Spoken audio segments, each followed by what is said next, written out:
எல்லாருக்கும் வணக்கம். இன்றைக்கி நம்ம பார்க்க போகிறது பார்த்தோம்னா 7ஆம் வகுப்பு தமிழ் நியூ புக். ஸோ நம்ம ஏற்கனவே 6th எல்லா இயலும் new book and volt book ரெண்டுமே சேர்த்து முடிச்சிட்டோம். ப்ளேலிஸ்ட்டில் வந்து பார்த்திங்கன்னா இருக்கும், பாருங்கள். நம்ம நெக்ஸ்ட்டு இன்றைக்கி 7ஆம் வகுப்போட நியூ புக் தான் பார்க்க போகிறோம். அதில் இயலில் பார்த்தோம்னா மொழி ஃபுல் அண்ட் ஃபுல் வந்து தமிழ் மொழியை பற்றி தான் வந்து ஃபுல் அண்ட் ஃபுல் வந்து அந்த 3 இயலில் வந்து உரைநடையாக இருக்கட்டும், செயலாக இருக்கட்டும், அதை பற்றி சொல்ல போகிறாங்க. ஸோ அதில் பார்த்தோம்னா எங்கள் தமிழ், ஒன்றல்ல இரண்டல்ல, பேச்சு மொழியும் எழுத்து மொழியும், சொலவடைகள், குற்றியலுகரம், குற்றியலுகரம். அடுத்து தமிழ் பற்றி தான் பார்க்க போகிறோம். சமத தமிழ் அதில் என்ன பார்க்க போகிறோம்? செயலை படித்து மையக்கருத்தை எடுத்து உரைத்தல், பழந்தமிழகத்தின் வாழ்ந்த வள்ளல்கள் வரலாற்றை அறிதல், பேச்சு மொழி எழுத்து மொழியின் நுட்பங்களை அறிதல், சொலவடைகளில் பொதிந்துள்ள சமூக உண்மைகளை கண்டறிதல், குற்றியலுகர குற்றியலிகர சொற்களை அடையாளம் கண்டு அதன் வகைகளை அறிதல். ஸோ வந்து இதை தான் வந்து நம்ம பார்க்க போகிறோம், அது full and full. Okay, first பார்த்தோன்னா எங்கள் தமிழ் அப்படின்னு சொல்லிட்டு ஒரு செய்யுள் பார்க்கலாம். உலக மொழிகளில் தொன்மையானது எது? நம்ம தமிழ் மொழி. ஸோ உலக மொழியில் தொன்மையானது டேஷ்னு கொடுத்தாங்கன்னா என்னன்னு சொல்வீங்க? தமிழ் மொழி. அடுத்து அது மென்மையும் இனிமையும் வளமையும் உடையது. ஸோ அது எது உடையது? ஸோ வந்து தமிழ் மொழி. எப்படி கொஸ்டின் கேட்கலாம்? உலக மொழிகளில் தொன்மையான தமிழ் மொழி டேஷ் உடையது அப்படின்னு சொல்லி கொடுத்துட்டு, அதாவது மென்மை, இனிமை, வளமை, தனிமை ஏதோ ஒன்று கொடுத்துட்டு அது இதில் வந்து எது கரெக்டு அப்படின்னு சொல்லி கொடுத்துடலாம். ஏல 1 2 3 2 3 4 இல்லை எதுவும் இல்லை அந்த மாதிரி கொடுக்கலாம். ஸோ அதுக்காக இதை பார்த்துக்கணும். ஸோ தமிழ் மொழியில் மென்மையாகவும் இருக்கும், இனிமையாகவும் இருக்கும், வளமையாகவும் இருக்கும். ஸோ இது எப்படி ஞாபகம் வச்சுக்கலாம்? வளமை வல்லினம், இனிமை இடையினம், மென்மை மெல்லினம். ஸோ அப்படி வந்து ஞாபகம் வச்சுக்கலாம். அடுத்து வாழ்வுக்கு தேவையான அன்பையும் அறத்தையும் கூறுவது, காலச்சூழலுக்கு ஏற்ப மாற்றங்களை ஏற்று என்று இளமையோடு திகழ்வது, அத்தகைய தமிழ்மொழியின் சிறப்பை நாமக்கல் கவிஞரின் பாடல் மூலம் அறிவோம் அப்படின்னு சொல்கிறாங்க. ஸோ வந்து அது அன்பு அறம் ரெண்டுத்தையும் சொல்லுதுன்னு சொல்லிட்டோம். அதே மாதிரி காலத்துக்கு ஏற்ப மாறுது அப்படின்னு சொல்லிட்டு இளமையோடு இருக்குது அப்படின்னு சொல்கிறாங்க. ஓகே, அதை பற்றி தான் பார்க்க போகிறோம். அருள்நெறி அறிவை தரலாகும், அதுவே தமிழன் குரலாகும். பொருள் பெற யாரையும் புகழாது, போற்றாதாரையும் இகழாது, கொல்லா விரதம் குறியாக, கொள்கை பொய்யா நெறியாக, எல்லா மனிதரும் இன்புறவே என்றும் இசைத்திடும் அன்பரமே. அன்பும் மரமும் ஊக்கிவிடும், அச்சம் என்பதை போக்கிவிடும், இன்பம் பொழிகிற வானொலியாம் எங்கள் தமிழனும் தேன்மொழியாம். அழகா இருக்கு இல்லையா? ஸோ அப்படி நோட்டை படிச்சுக்கலாம். அருள்நெறி அறிவை தரலாகும், அதுவே தமிழனின் குரலாகும். பொருள் பெற யாரையும் புகழாது, போற்றாதாரையும் இகழாது, கொல்லா விரதம் குறியாக, கொள்கை பொய்யா நெறியாக, எல்லா மனிதரும் இன்புறவே என்றும் இசைந்திடும் அன்பரமே. அன்பு மரமும் மூக்கிவிடும், அச்சம் என்பதை போக்கிவிடும், இன்பம் பொழிகிற வானொலியாம் எங்கள் தமிழினும் தேன்மொழியாம்.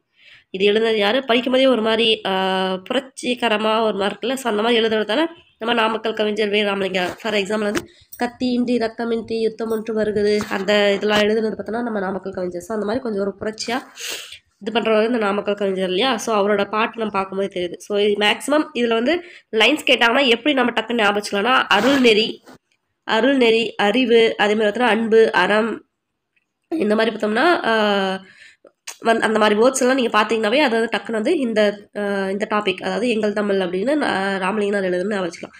பார்த்தீங்கன்னாவே தெரியும். அருள்நெறி அந்த மாதிரி நெறி பற்றி நிறைய சொல்லியிருக்கோம்.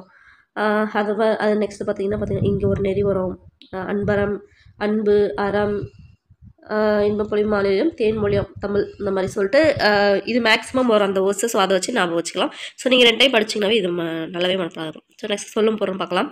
ஊக்குவிடும் ஊக்கப்படுத்தும், விரதம் நோன்பு, குறினா குறிக்கோள், பொழிகிற தருகிற. ஸோ பாடலோட பொருள் ஒரு டைம் படிச்சுக்கலாம். நாம் தாய்மொழியாம் தமிழ்மொழி, அருள்நெறிகள் நிரம்பியே அறிவை தருகிறது, அதுவே தமிழ் மக்களின் குரலாகவும் விளங்குகிறது. தமிழ் மொழியை கற்றோர் பொருள் பெறுவதற்காக யாரையும் புகழ்ந்து பேச மாட்டார், தம்மை போற்றாதவரையும் நிகழ்ந்து பேச மாட்டார். கொல்லாமையை குறிக்கோளாகவும் பொய்யாமையை கொள்கையாகவும் கொண்டு எல்லா மனிதர்களும் இன்புற வாழ அன்பும் அறமும் உதவும். ஸோ இது வந்து ஒரு கொஸ்டின் மாதிரி எடுத்துக்கலாம். ஸோ கொல்லாமையை வந்து, அதாவது ஒரு மனிதன் வந்து இன்புற்று வாழ அன்பும் அறமும் உதவுன்னு சொல்கிறாங்க இல்லையா? ஸோ அதில் அதாவது வந்து எப்படி கொஸ்டின் கேட்பாங்கன்னா, எல்லா மனிதர்களும் இன்புற்று வாழ எது உதவும் அப்படின்னு சொல்லி கேட்கலாம். ஸோ அன்பும் மரமும் உதவும். அதே மாதிரி பார்த்தோம்னா கொல்லாமையை குறிக்கோளாகவும் பொய்யாமையை கொள்கையாகவும் கொண்டு, ஓகேங்களா? ஸோ என்ன குறிக்கோளை கொண்டு? கொல்லாமை, அதாவது யாரையும் வந்து கொல்லாமல் இருக்கிறது, கொலை செய்யாமல் இருக்கிறது, அந்த குறிக்கோளாகவும், பொய் சொல்லாமல் இருக்கிறது கொள்கையாகவும் கொண்டு எல்லா மனிதர்களும் இன்புற்று வாழ அன்பும் மரமும் தான் உதவும் அப்படின்னு சொல்லி சொல்கிறாங்க. ஸோ கொல்லாமையை குறிக்கோளாக வச்சு பொய்யாமையை கொள்கையாக வச்சு எல்லா மனிதரும் இன்புற்று வாழ, எல்லாரும் அந்த பிரச்சனையிலேருந்து சந்தோஷமாக வாழ்றதுக்கு அன்பும் மரமும் உதவும் அப்படின்னு சொல்லிட்டு கேட்குறாங்க. ஸோ இது வந்து எப்படினாலும் கொஸ்டின் கேட்கலாம். நம் தமிழ்மொழி அனைவரிடமும் அன்பையும் அறத்தையும் தூண்டும். எஸ், அன்பு அறம் அப்படின்னு வந்துருச்சுனாவே நம்ம தமிழ்மொழி. அச்சத்தை போக்கி இன்னும் தரும் எங்கள் தமிழ்மொழி தேன் போன்ற மொழி அப்படின்னு சொல்கிறாங்க. ஓகே, நூல்வெளி ரொம்ப முக்கியம். இப்பாடலோட ஆசிரியர் பார்த்தோம்னா நாமக்கல் கவிஞர் என்றும் அழைப்பர். இவர் பார்த்தோம்னா ஒரு தமிழறிஞர், ஒரு கவிஞர், விடுதலை போராட்ட வீரர் என பன்முகத்தன்மை கொண்டவர். காந்தியடிகளின் கொள்கைகளால் ஈர்க்கப்பட்ட காந்தியத்தை பின்பற்றியதால் இவர் காந்திய கவிஞர் என்று அழைக்கப்படுகிறார். தமிழகத்தின் முதல் அரசவை கவிஞர் விளங்கியவர். மலைக்கல்லன், நாமக்கல் கவிஞர் பாடல்கள், என் கதை, சங்கொலி உள்ளிட்ட பல்வேறு நூல்களை எழுதியுள்ளார். நாமக்கல் கவிஞர் பாடல்கள் எனும் நூலிலிருந்து இப்பாடல் எடுத்து தரப்பட்டுள்ளது. இதில் இருக்க ஒவ்வொரு லைனுமே கொஸ்டின் தான். ஸோ ராமலிங்கனார் அவரோட நாமக்கல் கவிஞர் ராமலிங்கனாரோட நான் எப்படி சொல்லுவாங்க பார்த்தீங்கன்னா நாமக்கல் கவிஞர். ஏன்னா அவர் ஊர் நாமக்கல்னால அவர் நாமக்கல் கவிஞர்னு சொல்லுவாங்க. இவர் ஒரு தமிழறிஞர், அதே மாதிரி ஒரு கவிஞர், அது மட்டும் இல்லாமல் ஒரு விடுதலை போராட்ட வீரரும் கூட. அடுத்து பார்த்தோம்னா இவர் நெக்ஸ்ட் முக்கியமான ஒரு லைன் பார்த்தோம்னா காந்திய கவிஞர். காந்திய கவிஞர் யாரு? நாமக்கல் கவிஞர் வே ராமலிங்கனார். அவர் தான் யாரு? காந்திய கவிஞர். இதை பார்க்கக்கூடாது. அடுத்து தமிழகத்தில் இது நெக்ஸ்ட் முக்கியமான ஒரு பாயிண்ட். தமிழகத்தின் முதல் அரசவை கவிஞர் யார் அப்படின்னு கேட்டாங்கன்னா நாமக்கல் வே ராமலிங்கனார், இல்லை காந்திய கவிஞர், நாமக்கல் கவிஞர் அப்படின்னாலும் வந்து ஆப்ஷனில் கொடுக்கலாம். ஸோ வந்து காந்திய கவிஞர்னா யாருன்னு தெரிஞ்சுக்கணும், நாமக்கல் கவிஞர்னா யாருன்னு தெரிஞ்சுக்கணும், ராமலிங்கனார் அப்படின்ற பேரும் தெரிஞ்சுக்கணும். ஸோ தமிழகத்தின் முதல் அரசவை கவிஞர் யாரு? நாமக்கல் கவிஞர் ஆனால் வே ராமலிங்கனார். அடுத்து இவர் எழுதின நூல்கள் பார்க்கலாம். மலைக்கல்லன், நாமக்கல் கவிஞர் பாடல்கள், என் கதை, சங்கொலி. என்னது? மலைக்கல்லன், நாமக்கல் கவிஞர் பாடல்கள், என் கதை, சங்கொலி. இந்த பாடல் எங்க தமிழ் அப்படின்றது பார்த்தோன்னா நாமக்கல் கவிஞர் பாடல்கள்லேருந்து எடுத்திருக்காங்க அப்படின்றாங்க. ஓகே, அடுத்து பார்க்கலாம். ஓகே, இதுவும் பாருங்க. நான் சொன்னேன் இல்லையா, கத்தியின்றி ரத்தமின்றி யுத்தம் ஒன்று வருகுது, சத்தியத்தின் நித்தியத்தை நம்பு யாரும் சேருவேன், கண்டதில்லை கேட்டதில்லை சண்டை இந்த மாதிரி, பண்டு செய்த புண்ணியம்தான் பழித்தே நாம் பார்த்திட அப்படின்றத சொன்னது நாமக்கல் கவிஞர் தான். ஓகே, புக் பேக் பார்க்கலாம். நெறி என்னும் சொல்லின் பொருள். நெறினா என்னது நமக்கு நல்லாவே தெரியும், வழி. அடுத்து குரல் ஆகும், குரல் கூட்டல் ஆகும். வானொலினா வானொலி. அடுத்து ஒன்றல்ல இரண்டல்ல, தமிழ்நாடு நிலவளமும் நீர்வளமும் மட்டுமின்றி பொருள் வளமும் அருள் வளமும் நிறைந்தது. சரி, கேட்கலாம். தமிழ்நாடு நிலவளமும் நீர்வளமும் மட்டுமின்றி எதெல்லாம் நிறைந்தது? பொருள் வளம், அருள் வளம் நிறைந்தது. அதே போல தமிழ் மொழி இலக்கிய வளமும் இலக்கண வளமும் நிறைந்தது. ஸோ நம்ம தமிழ்நாடு நிலவளம் நீர்வளம் மட்டும் இல்லாமல் பொருள் வளமும் அருள் வளமும் இருக்கு. அதே மாதிரி தமிழ் மொழி பார்த்தோன்னா இலக்கிய வளமும் இருக்கு, இலக்கண வளமும் நிறைந்தது. தமிழக மன்னர்கள் வள்ளல்கள் அவங்களோட குணத்திறன் மிக்கவர்களாக விளங்கினா அதை பற்றினா அந்த பாடல் வந்து பாட போகிறோம் அப்படின்னு சொல்லி சொல்கிறாங்க. ஒன்றல்ல இரண்டல்ல. ஓகே, ஒன்றல்ல இரண்டல்ல தம்பி சொல்ல ஒப்புமை இல்லாத அற்புதம் தமிழ்நாட்டில், தென்றல் தரும் இனிய தேன்மணமும் கமழும், செங்கனியும் பொன்கதிரும் தந்துதவும் நல் செய்வளம், பகைவென்ற திறம்பாடும் பரணி வகை, செழும் பரிபாடல் கலம்பகங்கள் 8 தொகை, வான்புகழ் கொண்ட குழலோடு அகம்புறமும், செம்பொருள் கண்ட தமிழ்ச்சங்க இலக்கிய பெருஞ்செல்வம், முல்லைக்கு தேர் கொடுத்தான் வேல்பாரி, வான் முகிலினும் புகழ் படைத்த உபகாரி, கவிச்சொல்லுக்கு தலை கொடுத்தான் அருள்மீறி, இந்த வள்ளலாம் குமணன் போல் வாழ்ந்தவர் வரலாறு அப்படின்னு சொல்லிட்டு சொல்றாங்க. ஸோ இது எழுதுறது யாரு? உடுமலை நாராயண கவி. ஓகே, ஸோ பார்த்துக்கோங்க. என்னன்னா வந்து ஃபர்ஸ்ட் பார்த்தோம்னா ஒன்று இல்லை ரெண்டு இல்லை நிறைய பேர் இருக்காங்க சொல்கிறதுக்கு அப்படின்ற மாதிரி தான் வந்து சொல்லியிருப்பாங்க. ஸோ நான் அதை பரணி பற்றி அதை பற்றினா வந்து கொஞ்சம் பெருமையாக வந்து பாடியிருக்காங்க, வள்ளல்கள் பற்றி அதை வந்து கொடுத்துருக்காங்க. ஸோ நீங்கள் ஜஸ்ட் இன்னொரு டைம் ஒன்ஸ் ரீட் அவுட் பண்ணிக்கிட்டிங்கனாவே இது வந்து நல்லாவே இதாயிரும். ஏன்னா படிக்கும்போது இன்ட்ரெஸ்ட்டாக இருக்கிறதுனால மறக்க வாய்ப்பு கிடையாது. எழுதுறது யாருன்னு பார்த்தோன்னா நம்ம உடுமலை நாராயண கவி. யார்? பகுத்தறிவு கவிராயன் படித்தோம் இல்லைங்களா, அவங்க தான். ஓகே, சொல்லும் பொருள் பார்க்கலாம். ஒப்புமைனா இணை, அற்புதம் வியப்பு, முகில்னா மேகம், உபகாரினா வள்ளல். உபகாரினா என்னது? வள்ளல். முகில்னா மேகம், மறக்கக்கூடாது. பாடலின் பொருள் பார்க்கலாம். தமிழ்நாட்டில் பெருமைகளை கூறினால் அவை ஒன்றிரண்டல்ல பலவாகும், அவை வேறு எவற்றோடும் இணை சொல்ல முடியாத விந்தைகளாகும். இங்கு வீசும் தென்றலில் தேன்மலம் கமழும், சுவைமிகு கனிகளும் பொன் போன்ற தானிய கதிர்களும் விளையும். தமிழ்நாட்டின் நன்செய் நிலவளம் ஒன்றிரண்டல்ல பலவாகும், பகைவரை வென்றதாக பாடுவது பரணி இலக்கியம். பகைவரை வென்றதை பாடுறது இது பரணி தெரியும். அத்தோடு இசைப்பாடலான பரிபாடலும் கலம்பக நூல்களும் 8 தொகையும் வான்புகழ் கொண்ட திருக்குறளும் அகம்புறம் ஆகியவற்றை மெய்ப்பொருளோடு கொண்டு பாடப்படும் சங்க இலக்கியங்களும் என் தமிழின் இலக்கிய வளங்களில் ஒன்றிரண்டல்ல பலவாகும். ஸோ ஃபஸ்ட்டு என்ன சொல்கிறாரு? ஃபஸ்ட்டு தமிழ்நாட்டோட பெருமை சொல்கிறாரு. அடுத்து பார்த்தோம்னா இந்த மாதிரி நிறைய இலக்கியம் இருக்குது அப்படின்னு சொல்கிறாரு. அதுக்கு அடுத்தது பார்த்தோம்னா வள்ளல்களும் இருக்கான்னு சொல்லிட்டு 3வது தரால் சொல்கிறாரு. ஓகேங்களா? ஸோ பார்த்தோம்னா பகைவர் வென்றது பாடுறது பார்த்தோம்னா ஃபஸ்ட்டு. அத்தோட இசைப்பாடல் எது எதுன்னு கேட்கலாம். இசைப்பாடலில் எது எது? பரிபாடலும் கலம்பக நூல்களும் 8 தொகையும் பார்த்தோம்னா இசைப்பாடல். அடுத்து வான்புகழ் கொண்டது எது? திருக்குறள். அடுத்து அகம்புறம் ஆகியவற்றை மெய்ப்பொருளாக கொண்டு பாடப்படுறது எது? சங்க இலக்கியம் நல்லாவே தெரியும்.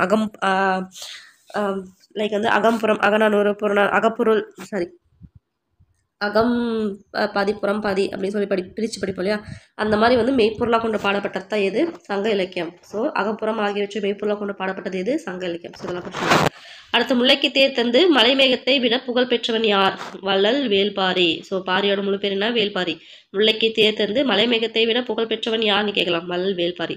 புலவரின் சொல்லுக்காக தன் தலையை தர துணிந்தவன் யார், இது ஒரு கொஸ்டின், குமணவள்ளல். ஸோ புலவரின் சொல்லுக்காக தன் தலையை தர துணிந்தவன் யார், டேஷ் குமணவள்ளல். ஸோ இவர்களை போல புகழ் பெற்ற வாழ்ந்த வள்ளல்கள் பல வரலாறு ஒன்று இரண்டல்ல பலவாகும் அப்படின்னு சொல்கிறாரு. ஓகே, உடுமலை நாராயண கவிஞர் பார்த்தோம். அவருக்கு இன்னொரு பேர் என்ன பார்த்தோம்னா பகுத்தறிவு கவிஞர், ரொம்ப முக்கியம். இவர் பார்த்தோம்னா தமிழ் திரைப்பட பாடலாசிரியர், நாடக எழுத்தாளர், இந்த மாதிரிலாம் வந்து அந்த மாதிரி இதாக இருந்திருக்காரு. அதே மாதிரி அவரோட பாடல்கள் மூலம் பகுத்தறிவு கருத்துக்களை வந்து பரப்புவார். நாட்டுப்படை செயலை பார்த்தோன்னா எளிமையாக கையாண்டு கவிதைகள் வந்து எழுதுறது இவர் அப்படின்றாங்க. ஸோ இவரோட பாடல் ஒன்று இங்கே தரப்பட்டுருந்தாங்க, அவ்வளோதான். ஸோ இதில் முக்கியமான ஏரியான்னு பார்த்தோம்னா இவரோட இன்னொரு பேர், சிறப்பு பேர் பகுத்தறிவு கவிராயர். இவர் என்ன வளர்ந்துருக்காருன்னா திரைப்பட பாடலாசிரியர், நாடக எழுத்தாளராகவும் இருக்காரு. அதே மாதிரி தன்னோட பாடல் மூலம் பகுத்தறிவு கருத்துக்களை பரப்பியவர் யாருன்னு கேட்கலாம், உடுமலை நாராயண கவி. அடுத்து பகைவரை வெற்றி கொண்டவரை பாடம் இலக்கியம் எது பார்த்தோம்னா பரணி. வானில் முகில் கூட்டம் திரண்டால் மழை பொழியும், இரண்டல்ல அப்படின்னு இரண்டு கூட்டல் அல்ல. தந்துதவும், தந்து கூட்டல் உதவும். ஒப்புமை இல்லாத, ஒப்புமை இல்லாத. ஓகே, அடுத்து பார்த்தோம்னா பேச்சு மொழியும் எழுத்து மொழியும். தமிழ் மொழி பழமையும் புதுமையும் நிறைந்த சிறந்த மொழி, கரெக்ட். இது பார்த்தோம்னா பேச்சு மொழி எழுத்து மொழி என்று இரு கூறுகளாக கொண்டது. ஸோ இது வந்து எப்படி கொஸ்டின் கேட்கலாம், தமிழ் மொழி எத்தனை கூறுகளாக இருக்குது அப்படின்னு சொல்லி கேட்கலாம், இல்லை என்னென்ன கூறுகளாக இருக்குதுன்னு சொல்லிட்டு கேட்கலாம், இப்படின்னா கேட்கலாம். ஸோ ஸ்டேட்மெண்ட்டில் கொடுத்துக்கணும் கேட்கலாம். ஸோ இது வந்து தமிழ் மொழி பழமையும் புதுமையும் இருக்குன்னு நமக்கு நல்லாவே தெரியும். அதே மாதிரி இது பேச்சு மொழி, அதே மாதிரி எழுத்து மொழி, நம்ம பேசுகிறோம் இல்லையா அந்த மொழி, பேச்சு வழக்கணும் இல்லையா அந்த மாதிரி இதுலேயே இருக்குது. நம்ம எழுதுறது டிஃப்ரெண்ட்டாக தான் இருக்கும். ஸோ பேச்சு மொழி எழுத்து மொழி அப்படின்னு ரெண்டு கூறாகவும் இருக்குன்றாங்க. இவ்விரண்டு கூறுகளுக்கு இடையே ஒற்றுமை உண்டு, வேற்றுமை உண்டு. ஸோ பேச்சு மொழி எழுத்து மொழி அதை பற்றின நம்ம தெரிஞ்சுக்குவோம் அப்படின்னு சொல்கிறாங்க. தனது எண்ணங்களையும் உணர்ச்சிகளையும் பிறருக்கு வெளிப்படுத்துவதற்காக மனிதனாலே உருவாக்கப்பட்டது மொழி. இங்கேருந்தே கொஸ்டின் ஸ்டார்ட் ஆகுது. ஸோ தன் எண்ணங்களையும் உணர்ச்சிகளையும் பிறருக்கு வெளிப்படுத்துவதற்காக மனிதனால் உருவாக்கப்பட்டது எது, மொழி. அங்கு ஒருவர் கருத்தை மற்றவர் அறிந்து செயல்பட உதவுகிறது. ஸோ எதை அறிய உதவுகிறது, ஒருவரோட கருத்தை மற்றவருக்கு அறிந்து செயல்பட உதவுகிறது. அடுத்து எதன் மூலமாக மனிதர்களின் சிந்தனை ஒரு தலைமுறையிலிருந்து அடுத்த தலைமுறைக்கு கொண்டு செல்லப்படுகிறது, மொழி. மொழி தான் ஒரு தலைமுறையிலிருந்து அடுத்த தலைமுறைக்கு சிந்தனையை வந்து கொண்டு வர்றது. மொழி இல்லைனா பார்த்தோன்னா மனித சமுதாயம் இன்று அடைந்திருக்கும் முன்னேற்றத்தை எட்டியிருக்க முடியாதுன்றது உண்மை. ஓகே, அடுத்து தொடக்க காலத்தில் மனிதர்கள் தனித்தனி குழுக்களாக வாழ்ந்து வந்தனர். அவர்கள் தங்களுக்குள் தனித்தனியான ஒலி குறியீடுகளை உருவாக்கி கொண்டனர். இதன் காரணமாகவே மொழிகள் பல தோன்றின. ஓகே, அடுத்து பார்த்தோம்னா மொழிகளின் வடிவங்கள் என்னென்ன அப்படின்றோம். ஸோ இது பார்த்தோம்னா வாயினால் பேசப்பட்டு பிறரால் கேட்டு உணர்ந்து தான் வந்து பேச்சு மொழி. அது நம்ம எழுதுகிற அவசியம் கிடையாது. அதனால் வாயினால் பேசப்பட்டு பிறரால் கேட்ட உணரப்படுவது பேச்சு மொழி ஃபஸ்ட்டு. இவ்வாறு பேசுவதும் கேட்பதும் மொழியின் முதல் நிலை, முக்கியமானது. ஸோ ஒரு மொழியின் முதல் நிலை என்ன அப்படின்னு கேட்டோம்னா பேசுவதும் கேட்பதும் தான் வந்து பார்த்தோம்னா ஒரு மொழியோட முதல் நிலை.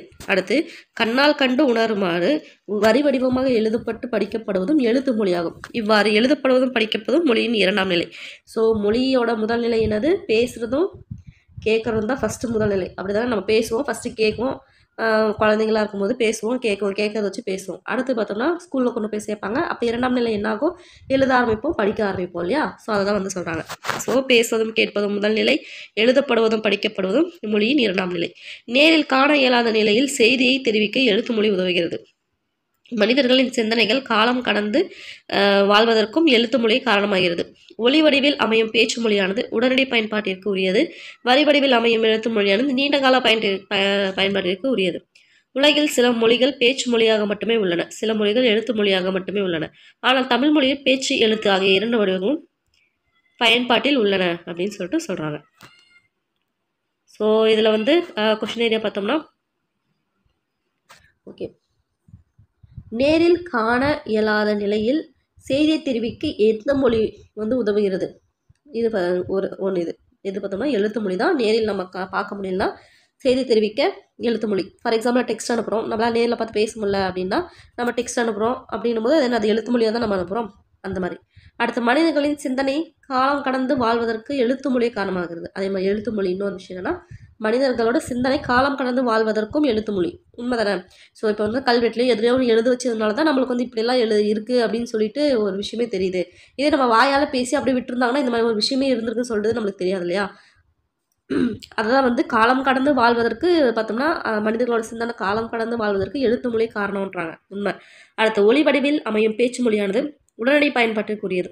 உண்மைதான். ஃபார் எக்ஸாம்பிள் நாட்டுப்புற பாடல் இந்த மாதிரிலாம் வந்து நம்ம எக்ஸாம்பிள் எடுத்துக்கணும் அப்படின்னோம்னா இப்போ வந்து ஒரு 10 வருஷத்துக்கு முன்னாடி பாடின நாட்டுப்புற பாடல் வந்து அதை பாடினவங்களுக்கு மட்டும்தான் தெரியும். இல்லை கேட்ட ஒரு 2-3 பேருக்கு முழுசாக கூட தெரியாது. ஏன்னா வந்து அவங்க கேட்பாங்க அப்படி வந்து ஒரு 5 வருஷமா 6 வருஷமா கழிச்சு மறந்து போயிடுவாங்க. ஸோ அப்படின்னும் போது அது வந்து ஒளி வடிவத்தில் வந்து நம்ம பேசுகிறதோ பண்ணுறதோ பார்த்தோம்னா அந்த வழக்கு வந்து மறையறதுக்கு வாய்ப்பு இருக்குது. ஸோ உடனடியாக அப்போ யூஸ் பண்ணுற மாதிரி இருக்கிறதுனால ஒளி வடிவம் பார்த்தோம்னா ஒளி வடிவில் அமையும் பேச்சு மொழி பார்த்தோம்னா உடனடி பயன்பாட்டிற்கு உரியது அப்படின்றாங்க. இதே வரி வடிவத்தில் இதே வந்து பாடல் எழுதி வச்சுருந்தாங்களோ ஓலைச்சுவடியில் எழுதி வச்சுருந்தாங்களோ ஒரு வரி தவறாமல் நம்மளால் வந்து பல வருஷங்கள் பல காலங்கள் அந்த மாதிரி கழிஞ்சு கூட பல 100 ஆண்டுகள் கடந்து கூட நம்மளால் வந்து அதை பார்த்துக்க முடியும், நம்ம தெரிஞ்சுக்க முடியும் அப்படின்னாங்க. ஸோ ஒளி வடிவம் பார்த்தோம்னா உடனடி பயன்பாட்டிற்கு, இதே வரி வடிவம் பார்த்தோம்னா நீண்ட கால பயன்பாட்டிற்கு உரியது அப்படின்னு சொல்லிட்டு சொல்கிறாங்க. ஸோ உலகில் சில மொழிகள் பேச்சு மொழியாக இருக்குது, அது ஓகே. எழுத்து மொழியாக இருக்குது, ஆனால் தமிழ் பார்த்தோன்னா ரெண்டுத்துலையுமே இருக்குது அப்படின்றாங்க. ஸோ பேச்சு மொழியில் எப்படி இருக்குன்னு பார்த்தோம்னா மொழியின் உயிர் நாடியாக விளங்குவது பேச்சு மொழியே. ஸோ மொழி இது கொஸ்டின் இதுதான். மொழியின் உயிர் நாடி எதுன்னு கேட்கலாம், பேச்சு மொழி. ஸோ பேச்சு மொழி பார்த்தோன்னா உணர்வுகளை எளிதாக வெளிப்படுத்தும், அது கருத்தை வெளிப்படுத்துவதை மட்டுமே நோக்கமாக கொண்டது. பேசப்படும் சொற்கள் மட்டுமின்றி பேசுபவரின் உடல் மொழி ஒலிப்பதில் ஏற்ற இறக்கம் ஆகியவரும் பேச்சு மொழியின் சிறப்பு கூறுகளாகும். ஸோ இதை எப்படி கொஸ்டின் கேட்கலாம், பேச்சு மொழியோட சிறப்பு கூறுகள் என்னன்னு கேட்கலாம். பேசப்படும் சொற்கள் மட்டும் இல்லாமல் அந்த பேசுபவரோட உடல் மொழி ஒலிப்பதில் ஏற்ற இறக்கம், இதில் பார்த்தோம்னா பேசுபவரின் உடல் மொழி ஒலிப்பதில் இருக்க ஏற்ற இறக்கம், இது வச்சு தான் பேச்சு மொழியோட சிறப்பு கூறுகள் அப்படின்னு சொல்லிட்டு சொல்கிறாங்க. ஸோ பேச்சு மொழி எதுக்காக இது பண்ணது பார்த்தோன்னா உணர்வுகளை எளிதாக வெளிப்படுத்தும், அதே மாதிரி அது வந்து கருத்தை வெளிப்படுத்துவதை மட்டும் தான் வந்து நோக்கமாக கொண்டது அப்படின்றாங்க. ஸோ இது வந்து பார்த்துக்கணும், ஒவ்வொரு லைனுமே வந்து கொஸ்டின் தான். பேச்சு மொழியில் பொருள் வேறுபாடு என்ன அப்படின்னு சொல்லி பார்க்கலாம். பேசப்படும் சூழலை பொறுத்து பேச்சு மொழியில் பொருள் வேறுபடும். எடுத்துக்காட்டுக்கு குழந்தையை நல்லா கவனிங்க என்று கூறும்போது கவனி என்று சொல்லும்போது பேணுதல் என்னும் பொருளை தரும். இதே நில் கவனி செல் என்பதில் கவனி என்னும் சொல் நின்று கவனித்து செல் என்னும் பாதுகாப்பு பொருளை தருகிறது. அதுபோலவே ஒலிப்பதன் ஏற்ற இறக்கமும் பொருள் வேறுபாட்டை தரும். எடுத்துக்காட்டு என்னால் போக முடியாது என்னும் தொடர் ஓங்கி ஒலிக்கும் போது மறுப்பை உணர்த்துகிறது, மென்மையாக ஒலிக்கும் போது என்னால் இயலாமையை வந்து உணர்த்துகிறது அப்படின்றாங்க. ஸோ உண்மை. ஒரு தொடரில் எந்த சொல்லுக்கு அழுத்தம் கொடுக்கிறோமோ அதற்கேற்ப பேச்சு மொழியின் பொருளும் மாறுபடும். எடுத்துக்காட்டுக்கு நாம் பறவையை பார்த்தேன் என்னும் தொடரில் நான் என்னும் சொல்லுக்கு அழுத்தம் கொடுத்தால் பறவையை பார்த்தது யார் என்று வினாவுக்கு விடையாக அமையும். இதே பறவையை என்னும் சொல்லுக்கு அழுத்தம் கொடுத்தால் நீ எதை பார்த்தாய் என்னும் வினாவுக்கு விடையாக அமையும் அப்படின்னு சொல்லிட்டு சொல்றாங்க. இதே பார்த்தேன் என்னும் சொல்லுக்கு அழுத்தம் கொடுத்தால் நீ பறவையை என்ன செய்தாய் அப்படின்ற வினாவுக்கு விடையாக அமையும் சொல்றாங்க. ஸோ இது வந்து எந்த அளவுக்கு உண்மைன்னு சொல்லிட்டு நம்மளுக்கு நல்லாவே தெரியும். நான் பார்த்தேன் அப்படின்னா நான்றதுக்கு அழுத்தம் கொடுக்கும்போது என்னன்னா அந்த நான் அப்படின்றது தான் அந்த கொஷினுக்கான ஒரு விடையாக அமைதுன்றாங்க. அதே பார்த்தா நான் பார்த்தேன் அப்படின்னோம்னா அந்த பார்த்தேன் அப்படின்றதுக்கு வந்து ஒரு அழுத்தம் கொடுக்கறதுனால நான் என்ன செஞ்சேன் அப்படின்றது தான் அதுக்கு வந்து விடை அப்படின்னு சொல்லிட்டு சொல்கிறாங்க. ஓகேங்களா? ஸோ வந்து ஜஸ்ட் வந்து சும்மா தெரிஞ்சுக்கோங்க, ஸ்டேட்மெண்ட்டில் கேட்கறதுக்கு வாய்ப்பு இருக்குது, அதுக்காக தான். சும்மா ஒன்ஸ் பார்த்துட்டோம்னா நம்மளுக்கு புரியுற மாதிரி தானே இருக்குது, அதனால் பார்த்துக்கோங்க. அடுத்து இவ்வாறு சொல்லை ஒழிப்பதில் ஏற்படும் ஏற்ற இறக்கத்தால் பொருள் வேறுபாடு என்பதை எடுத்தல் படுத்தல் நலிதல் உழைப்பில் திரிபும் தத்தமிழ் சிறிது உளவாகும் அப்படின்னு சொல்லிட்டு நன்னூற்பா உணர்த்துகிறது. முக்கியமான ஒரு ஸ்டேட்மெண்ட் அப்படின்னு சொல்லலாம். இது கொடுத்து எதில் கேட்கலாம், எதில் இதுக்கு அப்படின்னு கேட்கலாம். எடுத்தல் படுத்தல் நலிதல் உழைப்பில் திரிபும் தத்தமிழ் சிறிது உளவாகும் அப்படின்றது எங்கேருந்து வருது, நன்னூல் அப்படின்ற நூலில் இடம்பெற்ற வரி தான் இந்த எடுத்தல் படுத்தல் நலிதல் உழைப்பில் திரிபும் தத்தமிழ் சிறிதும் உளவாகும். ஞாபகம் வச்சுக்கோங்க. அடுத்து இது தெரிந்து கொள்வோம். பேசப்படுவதும் கேட்கப்படுவதுமே உண்மையான மொழி, எழுதப்படுவதும் படிக்கப்படுவதும் அடுத்த நிலையில் வைத்து கருதப்படும் மொழியாகும். இவையே அன்றி வேறு வகை மொழிகளும் உண்டு. எண்ணப்படுவது, நினைக்கப்படுவது, கனவு காணப்படுவது ஆகியவனும் மொழியாகும் அப்படின்னு சொன்னது யாருன்னா வரதராசனார். ஸோ இதை கோச் கொடுத்து யார் கேட்டாங்க கேட்பாங்க. அதாவது வந்து ஃபுல்லாக கொடுப்பாங்கன்னு சொல்லிட்டு கூட அவசியம் இல்லை. ஃபார் எக்ஸாம்பிள் வந்து பேசப்படுவதும் கேட்கப்படுவதுமே உண்மையான மொழி அப்படின்றது வரைக்கும் மட்டும் கொடுத்துட்டு இது யார் வந்து சொன்னதுன்னு சொல்லி கேட்கலாம். இல்லை நெக்ஸ்ட் பார்த்தோம்னா எழுதப்படுவதும் படிக்கப்படுவதும் அடுத்த நிலையை வைத்து கருதப்படும் மொழியாகும் அப்படின்னு சொல்லி கேட்கலாம். இல்லை பார்த்தோம்னா இந்த பேசப்படுவதில் வந்து மொழியாகும் வரைக்கும் கேட்டுக்கூட யாரும். ஸோ எப்படினாலும் கேட்கலாம். ஸோ அதனால் ஃபுல்லாக படிக்கிறது மிக முக்கியம். அதே மாதிரி இவையே அன்றி வேறு வகை மொழி நிலைகளும் உண்டுன்னு சொன்னது யார் கேட்கலாம். அதே மாதிரி எண்ணப்படுவது, நினைக்கப்படுவது, கனவு காணப்படுவதாகவே மொழியாகும் சொன்னது யாருன்னு கேட்கலாம். ஸோ இதில் எப்படி வேணாலும் கேட்கலாம், ஒவ்வொரு லைனுமே முக்கியம். ஸோ வந்து ஃபஸ்ட்டு நம்ம இதில் பார்த்தா ஃபஸ்ட்டு செய்யுள் எதுன்னு பார்த்தோம்னா எடுத்தல் படுத்தல் நலிதல் உழைப்பில் உழைப்பில் இது பார்த்தோம்னா எது நன்னூல். அடுத்து இது பேசப்படுவது கேட்கப்படுவது உண்மையான மொழி எது பேசப்படுவது கேட்கப்படுவது எழுதப்படுவது படிக்கப்படுவது அடுத்த நிலை 2ஆம் நிலைன்னு பார்த்தோம் இல்லையா அது. இவையே அஞ்சு வேறு வகை மொழியும் இருக்குது அப்படின்றாங்க. எதுனா எண்ணப்படுவது நம்ம நினைக்கிறது கனவு காண்றது இது எல்லாமே மொழி அப்படின்னு சொல்லிட்டு யார் சொல்கிறாருன்னா மூவா வந்து சொல்கிறாரு. அடுத்து வட்டார மொழி.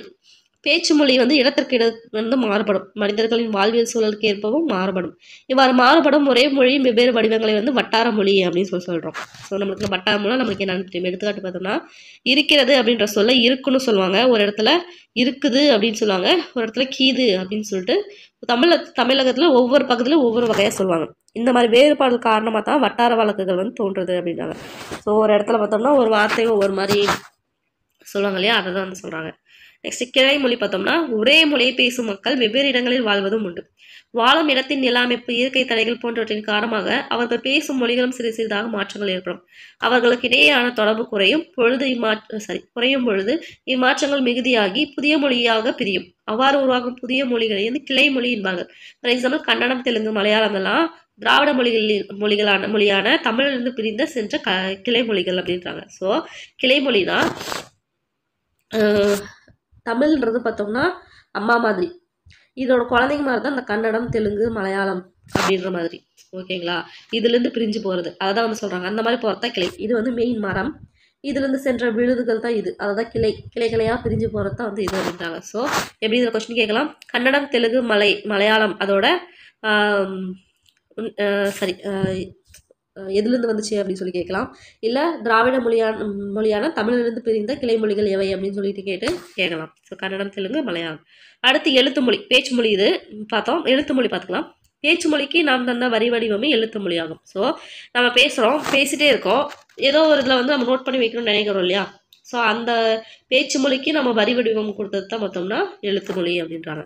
ஒரு மொழியானது நீண்ட காலம் நிலை பெறுவதற்கு எழுத்து வடிவமே இன்றியமையாது. கரெக்டு. பல 100 ஆண்டுகளுக்கு முற்பட்ட இலக்கியங்கள் எழுத்து வடிவில் இருப்பதால் தான் நம்மால் இன்று படிக்க முடிகிறது. உண்மை. எழுத்து மொழியில் காலம், இடம் ஆகியவற்றுக்கு ஏற்ப சொற்கள் சிதைவதில்லை. உண்மை தானே. ஸோ காலம் இப்போ பேச்சு மொழியை பார்த்தோம்னா அப்போ பார்த்தோம்னா தூய தமிழில் பேசினாங்களா, அங்கே இருக்கிறது, உண்டு விட்டீர்களா அப்படின்னு சொல்லிட்டு தான் நம்ம பழைய படம்லாம் பார்த்தோம்னு தெரியும். அந்த மாதிரி இதே இப்போ பார்த்தோம்னா சாப்பிட்டியா அப்படி இங்கிலீஷில் கலந்து பேசுறது. ஸோ அப்படின்னும் போது காலத்துக்கு ஏற்ற மாதிரியும் இடத்துக்கு ஏற்ற மாதிரியும் பார்த்தோம்னா மாறுது. இதே எழுத்து வடிவம்னா அப்போ என்ன எழுதி வச்சாங்களோ அதுதான் இப்பயும் இருக்கும். ஒன்று வந்து இப்போ மாறிடுச்சுன்றதால எழுத்து தானாக மாற போகிறது கிடையாது இல்லையா, அதுதான் சொல்கிறாங்க. எடுத்துக்காட்டாக முற்காலத்தில் அண்ணா காலை என்று எழுதியவற்றை இக்காலத்தில் அண்ணா காலை என்று எழுதுகிறோம். உண்மைதானே. ஸோ அந்த இது இப்போ தானே அந்த இது எழுத்து சீர்திருத்தம்லாம் கொண்டு வந்தாங்க இல்லையா, அதுக்கப்புறம் அண்ணா அப்புறம் கால் இவங்கெல்லாம் சேர்ந்து ஸோ இப்படின்றத இருக்கிறத வந்து இப்படி போட்டு அந்த கால் கொண்டு வர்றது, அந்த புள்ளி வைக்கிறது, இதெல்லாம் இப்போ தானே கொண்டு வந்தாங்க. அந்த லைக் வந்து மாற்றுறது. ஸோ அது வந்து இக்காலத்தில் வந்து இப்படி வந்து மாற்றுறோம் அப்படின்னு சொல்லிட்டு சொல்கிறாங்க. ஸோ அதாவது என்ன சொல்கிறாங்கன்னா பேச்சு மொழி மாதிரி எழுத்து வடிவம் வந்து காலம் இடத்துக்கு ஏற்ற மாதிரி மாறாது அப்படின்னு சொல்கிறாங்க. சிதைவதில்லை அப்படின்றாங்க, ஆனால் வந்து மாறும்ன்றாங்க. ஓகேங்களா, சிதைஞ்சு போகாது ஆனால் மாறும் அப்படின்னு சொல்கிறாங்க. நெக்ஸ்ட் பேச்சு மொழியும் எழுத்து மொழி பார்க்கலாம். பேச்சு மொழியை பார்த்தோம்னா உலக வழக்கு அப்படின்றோம், எழுத்து மொழியை இலக்கிய வழக்கு அப்படின்னு சொல்லுவாங்க. ஸோ கொஸ்டின் இது கொஸ்டின் பேச்சு மொழி என்ன, உலக வழக்கு. இதே எழுத்து மொழி பார்த்தோம்னா இலக்கிய வழக்கு. ஓகே. அடுத்து பேச்சு மொழிக்கும் எழுத்து மொழிக்கும் சில வேறுபாடுகள் உள்ளன.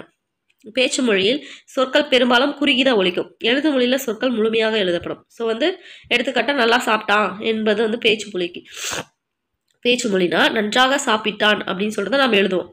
ஸோ நம்ம பேசும்போது நல்லா சாப்பிட்டான்னுவோம். இப்போ கூட பார்த்தோம்னா நல்லா சாப்பிட்டான் அப்படின்னு சொல்லிட்டு நம்ம பேசும்போது பேச்சுக்குவோம். இதே வந்து ஒரு நோட்டில் எழுதிக்கும் நன்றாக சாப்பிட்டான்னு எழுதுவோம் இல்லையா. ஸோ அதான் அதை வந்து பேச்சு மொழியில் வந்து பேச்சு மொழிக்கும் எழுத்து மொழிக்கும் இருக்க வித்தியாசம் அப்படின்னு சொல்கிறாங்க. இதே பேச்சு மொழியில் உணர்ச்சி கூறுகள் வந்து அதிகமாக இருக்கும். எழுத்து மொழியில் பார்த்தோன்னா உணர்ச்சி கூறுகள் குறைவு. வந்து போன்றவற்றை சொற்களுக்கு இடையில் பொருளின்றி பேசுவதும் உண்டு. அப்படிதானே.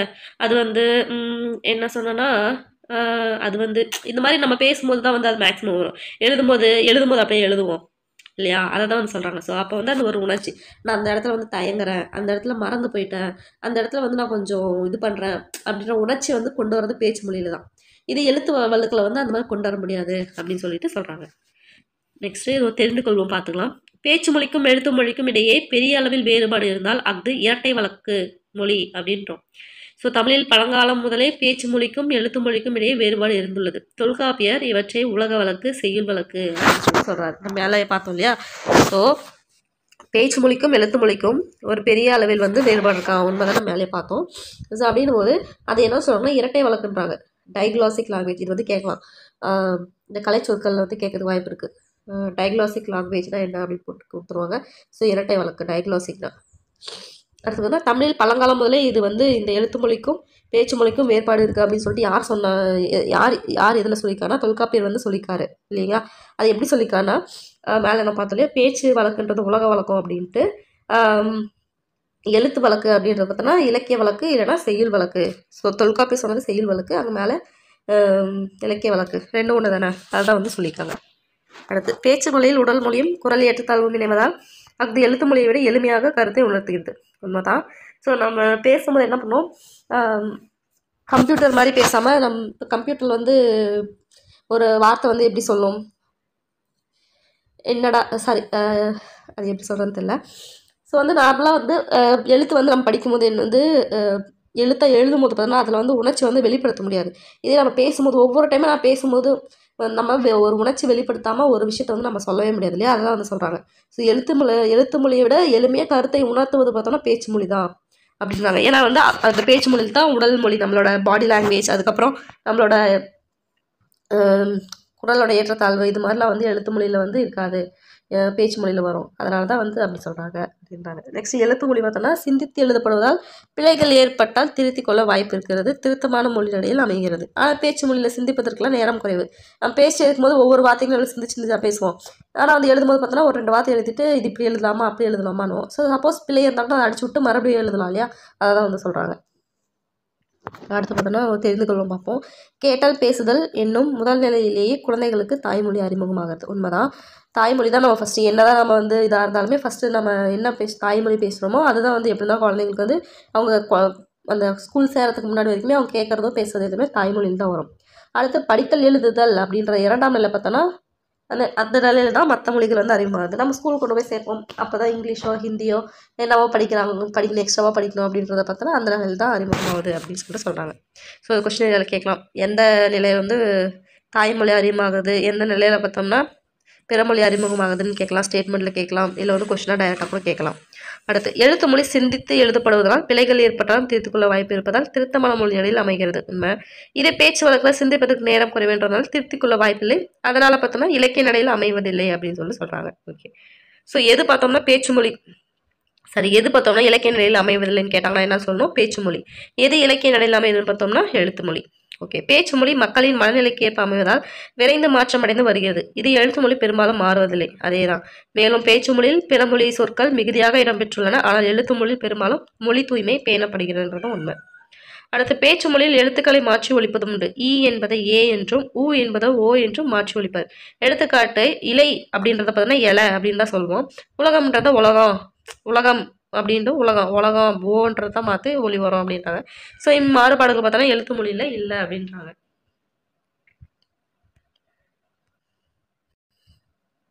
அடுத்து பார்த்தோம்னா ஒரு மொழி உயிர்ப்போடு வாழ்வதற்கு பேச்சு மொழியும் காலம் கடந்து வாழ்வதற்கு எழுத்து மொழியும் தேவைப்படுகிறது. ஓகே. இது வந்து இதெல்லாம் வந்து ஸ்டேட்மெண்ட்டில் கேட்கறதுக்கு வாய்ப்பு இருக்கு. ஆனால் ஒரு டைம் நம்ம படிச்சு வச்சுக்கிட்டோம்னா நம்மளுக்கு புரிஞ்சு போயிடும். ஆனால் மறக்கிறதுக்கு வாய்ப்பு இல்லை. அதுக்காக தான் நான் சொல்லிட்டு இருக்கேன். ஸோ உடனே வந்து கொஸ்டின் ஏரியா மட்டும் பார்த்தா போதும் அப்படின்லாம் யோசிக்காதீங்க. இதுவுமே முக்கியம். ஸ்டேட்மெண்ட்டில் கேட்டால் என்ன பண்ணுவீங்க? ஸோ ஒரு மொழி வந்து உயிர்ப்போடு வாழ்வதற்கு பேச்சு மொழிக்கு பதிலாக எழுத்து மொழி அப்படின்னு சொல்லி தான் மாற்றி கொடுத்துட்றாங்க. ஸ்டேட்மெண்ட்டில் என்ன பண்ணுவீங்க? தெரிஞ்சால் தானே போட முடியும். அதுக்காக படிச்சுக்கோங்க. ஸோ ஒரு மொழி வந்து உயிர்ப்பாக வச்சுக்கிறதுக்கு பேச்சு மொழி, இது காலம் கடந்து வாழ்வதற்கு எழுத்து மொழி. இவ்வளோதான் விஷயம். இவ்விரு வடிவங்களும் சரியாக அறிந்து கொண்டால் மொழியின் நுட்பங்களை புரிந்து கொள்ள முடியும் அப்படின்றாங்க. ஸோ தமிழில் பேச்சு மொழிக்கும் எழுத்து மொழிக்கும் இடையே வேறுபாடு உண்டு. அதான் வந்து இரட்டை வழக்கு மொழி பார்த்தோம் இல்லையா? மேலே டயக்ளாசிக் லாங்குவேஜ் அப்படின்னு பார்த்தோம் இல்லையா? டயக்ளாசிக் லாங்குவேஜ் பார்த்தோம், அதான் இரட்டை வழக்கு மொழி. மேடை பேச்சிலும் வானொலி தொலைக்காட்சி போன்ற ஊடகங்களும் எழுத்து மொழியாகிய இலக்கிய தமிழே வந்து பயன்பட்டு வருகிறது. உண்மைதான். இப்போ மேடையில் வந்து இவங்கெல்லாம் பேசுகிறாங்க இல்லையா? அப்போலாம் வந்து பார்த்தோம்னா நம்ம வீட்டில் நார்மலாக பேசும்போது வந்து மாதிரிலாம் பேச மாட்டாங்க. கொண்டு வருவோம், எப்படி செய்வோம் அப்படி செய்வோம் அப்படின்ற மாதிரி தானே ஒரு எழுத்து வழக்கில் நம்ம எப்படி எழுதுவோம் அந்த மாதிரி தான் பேசுவாங்க இல்லையா? இதே பார்த்தோம்னா அது ரேடியோலையும் அதே மாதிரி தான் பண்ணுவாங்க. இன்று வானம் மேகமூட்டமாக காணப்படுகிறது, இன்னைக்கு கிளைமேட் வந்து சேஞ்ச் ஆகிருக்குன்னு சொல்லுவாங்க. இன்று வானிலை கொஞ்சம் மோசமாக உள்ளது அப்படின்ற மாதிரி தானே பேசுகிறாங்க. ஸோ அதை தான் சொல்கிறாங்க. அதே மாதிரி தொலைக்காட்சியிலையும் அப்படி தான் சொல்கிறாங்க அப்படின்றாங்க. ஆனால் இக்காலத்தில் அந்நிலையும் பெரும்பாலும் மாறிவிட்டது, உண்மைதான். பேச்சு தமிழ் பரவலாக பயன்படுத்தப்பட்டு வருகிறது அப்படின்றாங்க. நாளேடு, பருவிதழ், அதே மாதிரி இதில் பார்த்தோன்னா எழுத்து தமிழை வந்து பயன்படுத்தி வருது, உண்மை. அதே மாதிரி பேச்சு தமிழில் காலாந்தம் ஏற்பட்டு வரும் மாற்றங்களை தவிர்க்க இயலாது அப்படின்றாங்க. ஆனால் ஊடகங்களிலும் இலக்கியங்களிலும் திருத்தமான தமிழையே பயன்படுத்த வேண்டும். அப்போதுதான் நம் தாய்மொழியை சிதையாமல் காக்க வேண்டும் அப்படின்னு சொல்லிட்டு சொல்கிறாங்க. ஓகே. இக்காலத்தில் புதிய அறிவியல் கண்டுபிடிப்புகள் மூலம் சான்றோர்களின் உரைகள் ஒளிப்பதிவு மற்றும் மொழிப்பதிவு செய்யப்படுகின்றன. இதன் காரணமாக பேச்சு மொழியும் நீண்ட காலம் நிலைத்து நிற்கும் நிலை ஏற்பட்டுள்ளதுன்றாங்க. ஸோ நம்ம முன்னந்தே நம்ம பார்த்துருக்கோம், பேச்சு மொழி வந்து நீண்ட காலத்துக்கு வந்து நம்மளால் யூஸ் பண்ண முடியாது அப்படின்னு சொல்லி நம்ம ஃபஸ்ட்டு ஸ்டார்டிங்கில் படிச்சுட்டு இருந்தோம். ஆனால் இப்போ அதுக்குமே ரெக்கார்ட் பண்ணி வச்சு யூடியூப்பில் போடுறோம், இல்லை ரெக்கார்ட் பண்ணி நாமளே கூட வச்சுக்கிறோம். அப்படின்னும் போது அந்த ஒரு ஸ்டேட்மெண்ட்டே வந்து மாறுது. அந்த மாதிரி கிடையாது. பேச்சு மொழி பார்த்தோம்னா இப்போல்லாம் வந்து நம்ம நீண்ட காலத்துக்கு கொண்டு போக முடியும். ஸோ நம்ம எப்பயோ பாட்டின பாட்டெல்லாம் வந்து நம்ம இப்போ கேட்குறோம். அப்படின்னும் போது அதை ரெக்கார்ட் பண்ணி வச்சுருக்காங்க. அது பேச்சு மொழியிலே தான் வந்து பண்ணியிருக்காங்க. எழுதியான ஒரு கொடுத்தாங்க, பாட்டு பாடி தானே காட்டினாங்க. ஸோ அதை வந்து சொல்கிறாங்க. அடுத்த ஒரு முக்கியமான ஒரு விஷயம், பாடல். எளிய நடையில் தமிழ் நூல் எழுதிடவும் வேண்டும், இலக்கண நூல் புதிதாக ஏற்றுதலும் வேண்டும். இதெல்லாம் ப்ரீவியஸ் கொஸ்டின் கேட்டதே. ஸோ வந்து பார்த்துக்கோங்க. எளிய நடையில் தமிழ் நூல் எழுதிடவும் வேண்டும், இலக்கண நூல் புதிதாக ஏற்றுதலும் வேண்டும். வெளியுலகில் சிந்தனையில் புதிதாக விளையாண்டுள்ள எவற்றினுக்கும் பெயர்கள் எல்லாம் கண்டு தெளிவுறுத்தும் படங்களோடு சுவடியெல்லாம் செய்து செந்தமிழை செழுந்தமிழை செய்வதும் வேண்டும் அப்படின்னு சொல்லிட்டு யார் சொல்கிறாரு? நம்ம பாரதிதாசன் வந்து சொல்கிறாரு. அதன்படி நம்ம செம்மொழி பார்த்தோன்னா செழுந்தமிழாக விளங்க பாடுபடுவோம்ன்றாங்க. ஸோ அதாவது எளிய நடையில் தமிழ் நூல் எழுதிடவும் வேண்டும், இலக்கண நூல் புதிதாக ஏற்று ரெண்டுமே வேணும். எளிய நடையில் வந்து எழுதணும், அதே மாதிரி இலக்கண விதிப்படி எழுதணுன்றாங்க. வெளியுலகில் சிந்தனையில் புதிதாக விளைந்துள்ள எவற்றினுக்கும் பெயர்கள் எல்லாம் கண்டு தெளிவுறுத்தும் அது எல்லாமே செய்யணுன்றாங்க. அதாவது பார்த்தோம்னா இப்போ வந்து ஃபார் எக்ஸாம்பிள் வந்து அந்த காலத்தில் பார்த்தோம்னா பிளாஸ்டிக் அப்படின்ற ஒரு விஷயம் இல்லை இல்லையா? ஸோ ஆனால் அதுக்கு பார்த்தோம்னா இப்போ பிளாஸ்டிக்கு தமிழ்லேயே இருக்குது, நெகிழி அப்படின்னு சொல்கிறோம். எப்படி புதுசாக ஒரு வார்த்தையை வந்து கண்டுபிடிச்சிருக்காங்க. அந்த மாதிரியும் கண்டுபிடிக்கணும் அப்படின்றாங்க. ஓகேவா? எல்லாமே ஃபாலோ பண்ணணும். அந்த மாதிரி இருந்து செந்தமிழை வந்து செழுந்தமிழா என்றைக்குமே செழுமையாக வச்சுருக்கணும் அப்படின்னு சொல்லிட்டு பாரதிதாசன் ஆசைப்படுறாரு அப்படின்றாங்க. ஓகேங்களா?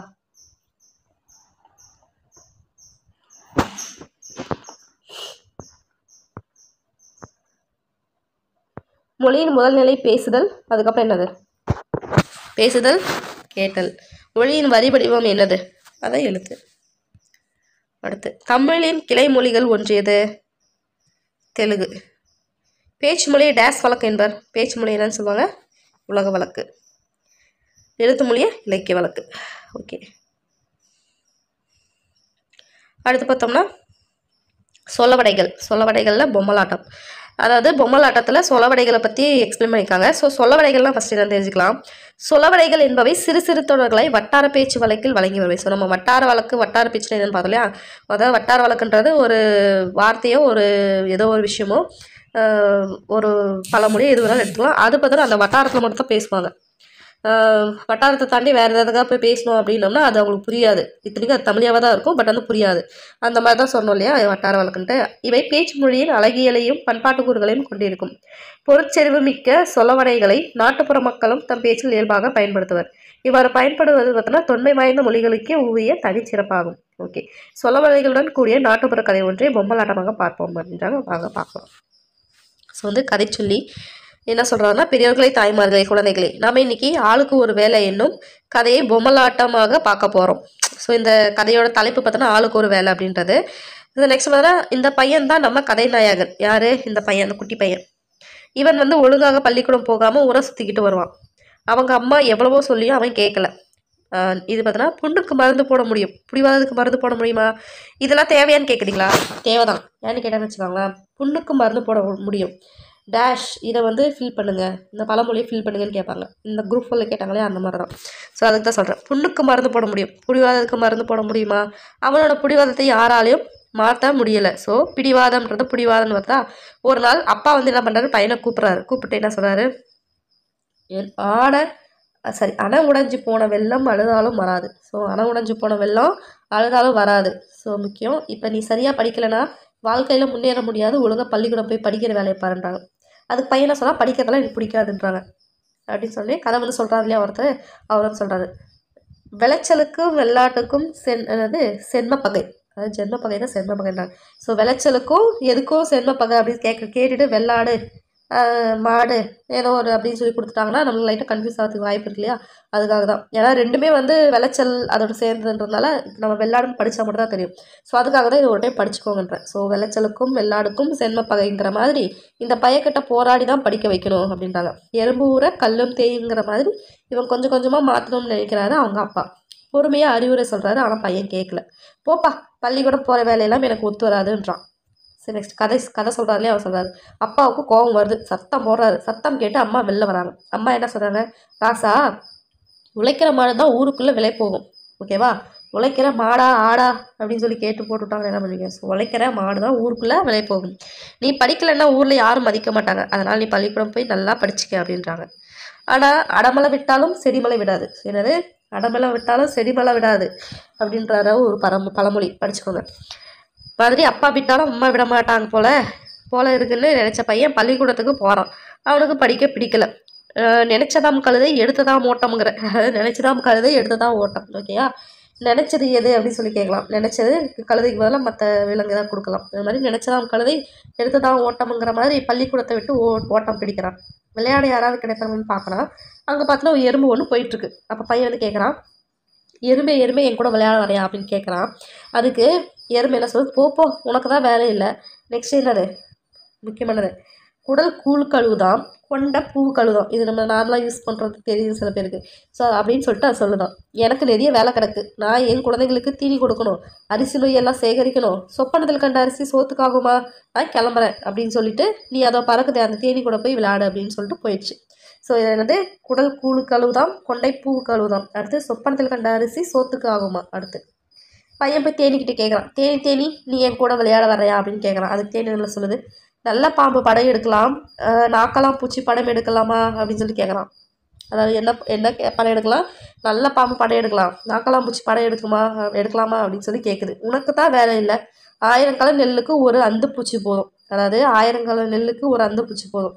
உன்னைப்போல ஒரு ஆள் இருந்தால் எங்கள் கூட்டமே கெட்டு போயிடுவாங்க. அதாவது ஒரு அந்து பூச்சி உள்ளே போச்சுன்னா கூட அந்த நெல் களத்தில் குட்டி போட்டோ இல்லை அந்த முட்டை வச்சு அதை ஃபுல்லாகவே நாஸ்தி பண்ணிடும். நிறைய பேருக்கு இனப்பெருக்கம் பண்ணி இல்லை அதுவே சாப்பிட்டு என்ன பண்ணோம், அந்த களத்தையே நாஸ்தி பண்ணும். அதுதான் வந்து ஒரு 1000 கல்ல நெல்லுக்கு ஒரு அந்து பூச்சி இருந்தாலே போதும். அதான் உன்னை கெடுக்கிறதுக்கு இந்த மாதிரி எங்களை கெடுக்கிறதுக்கு உன்ன மாதிரி ஒருத்தர் இருந்தாலே போதும்.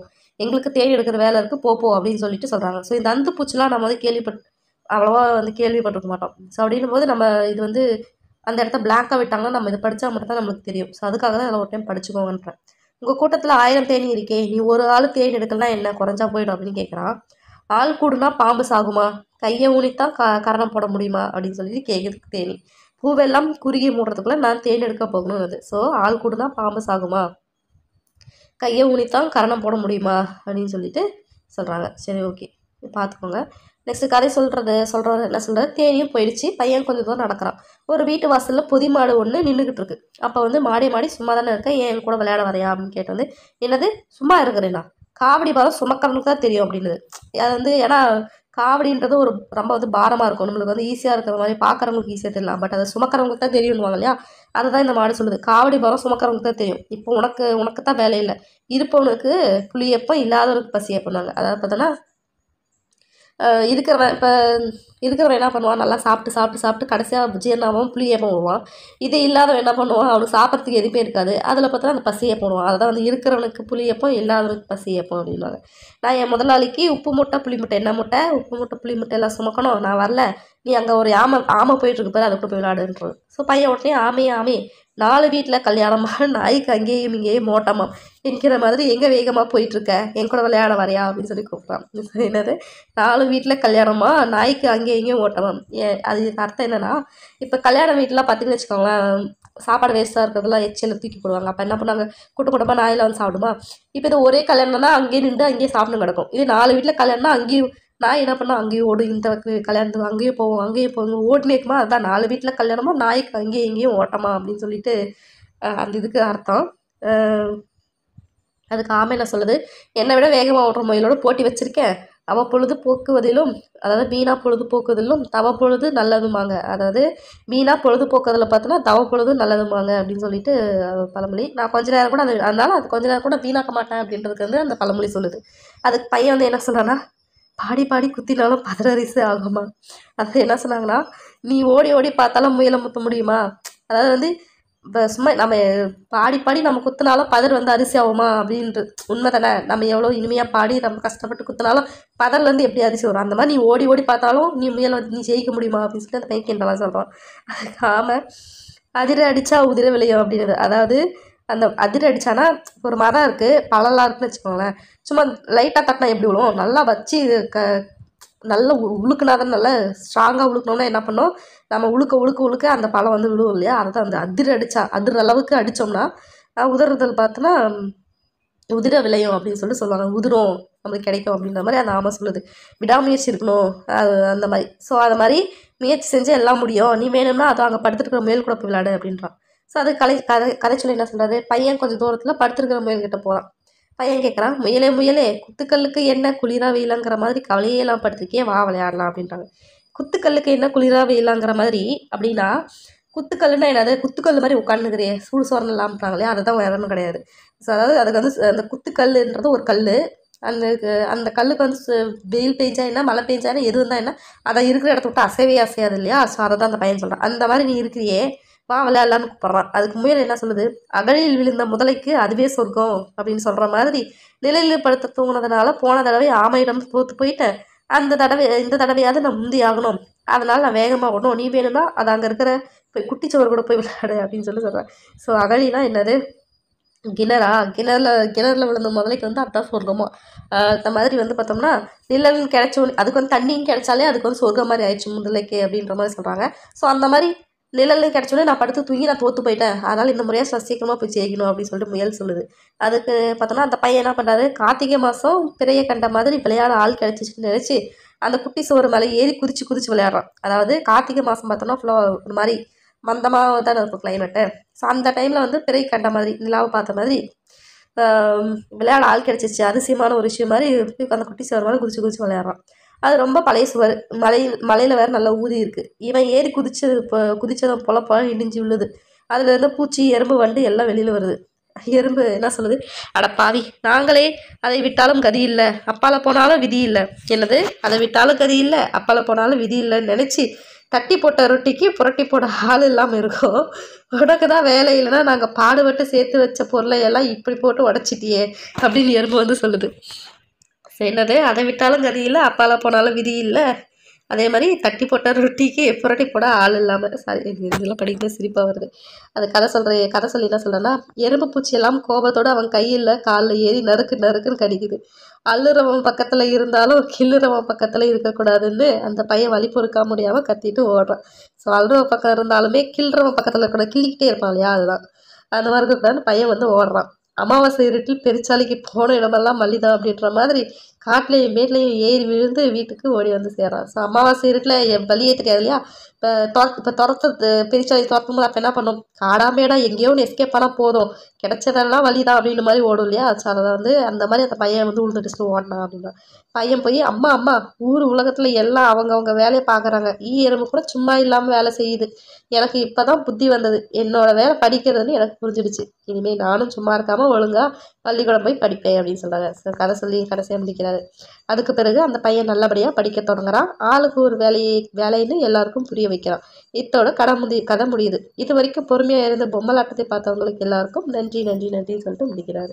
ஸோ இதில் எல்லாம் என்னன்னா, இந்த பழமெல்லாம் ஒரு டைம் படிச்சுட்டு வச்சுக்கோங்களேன், கேட்கவே சூப்பராக இருக்குது.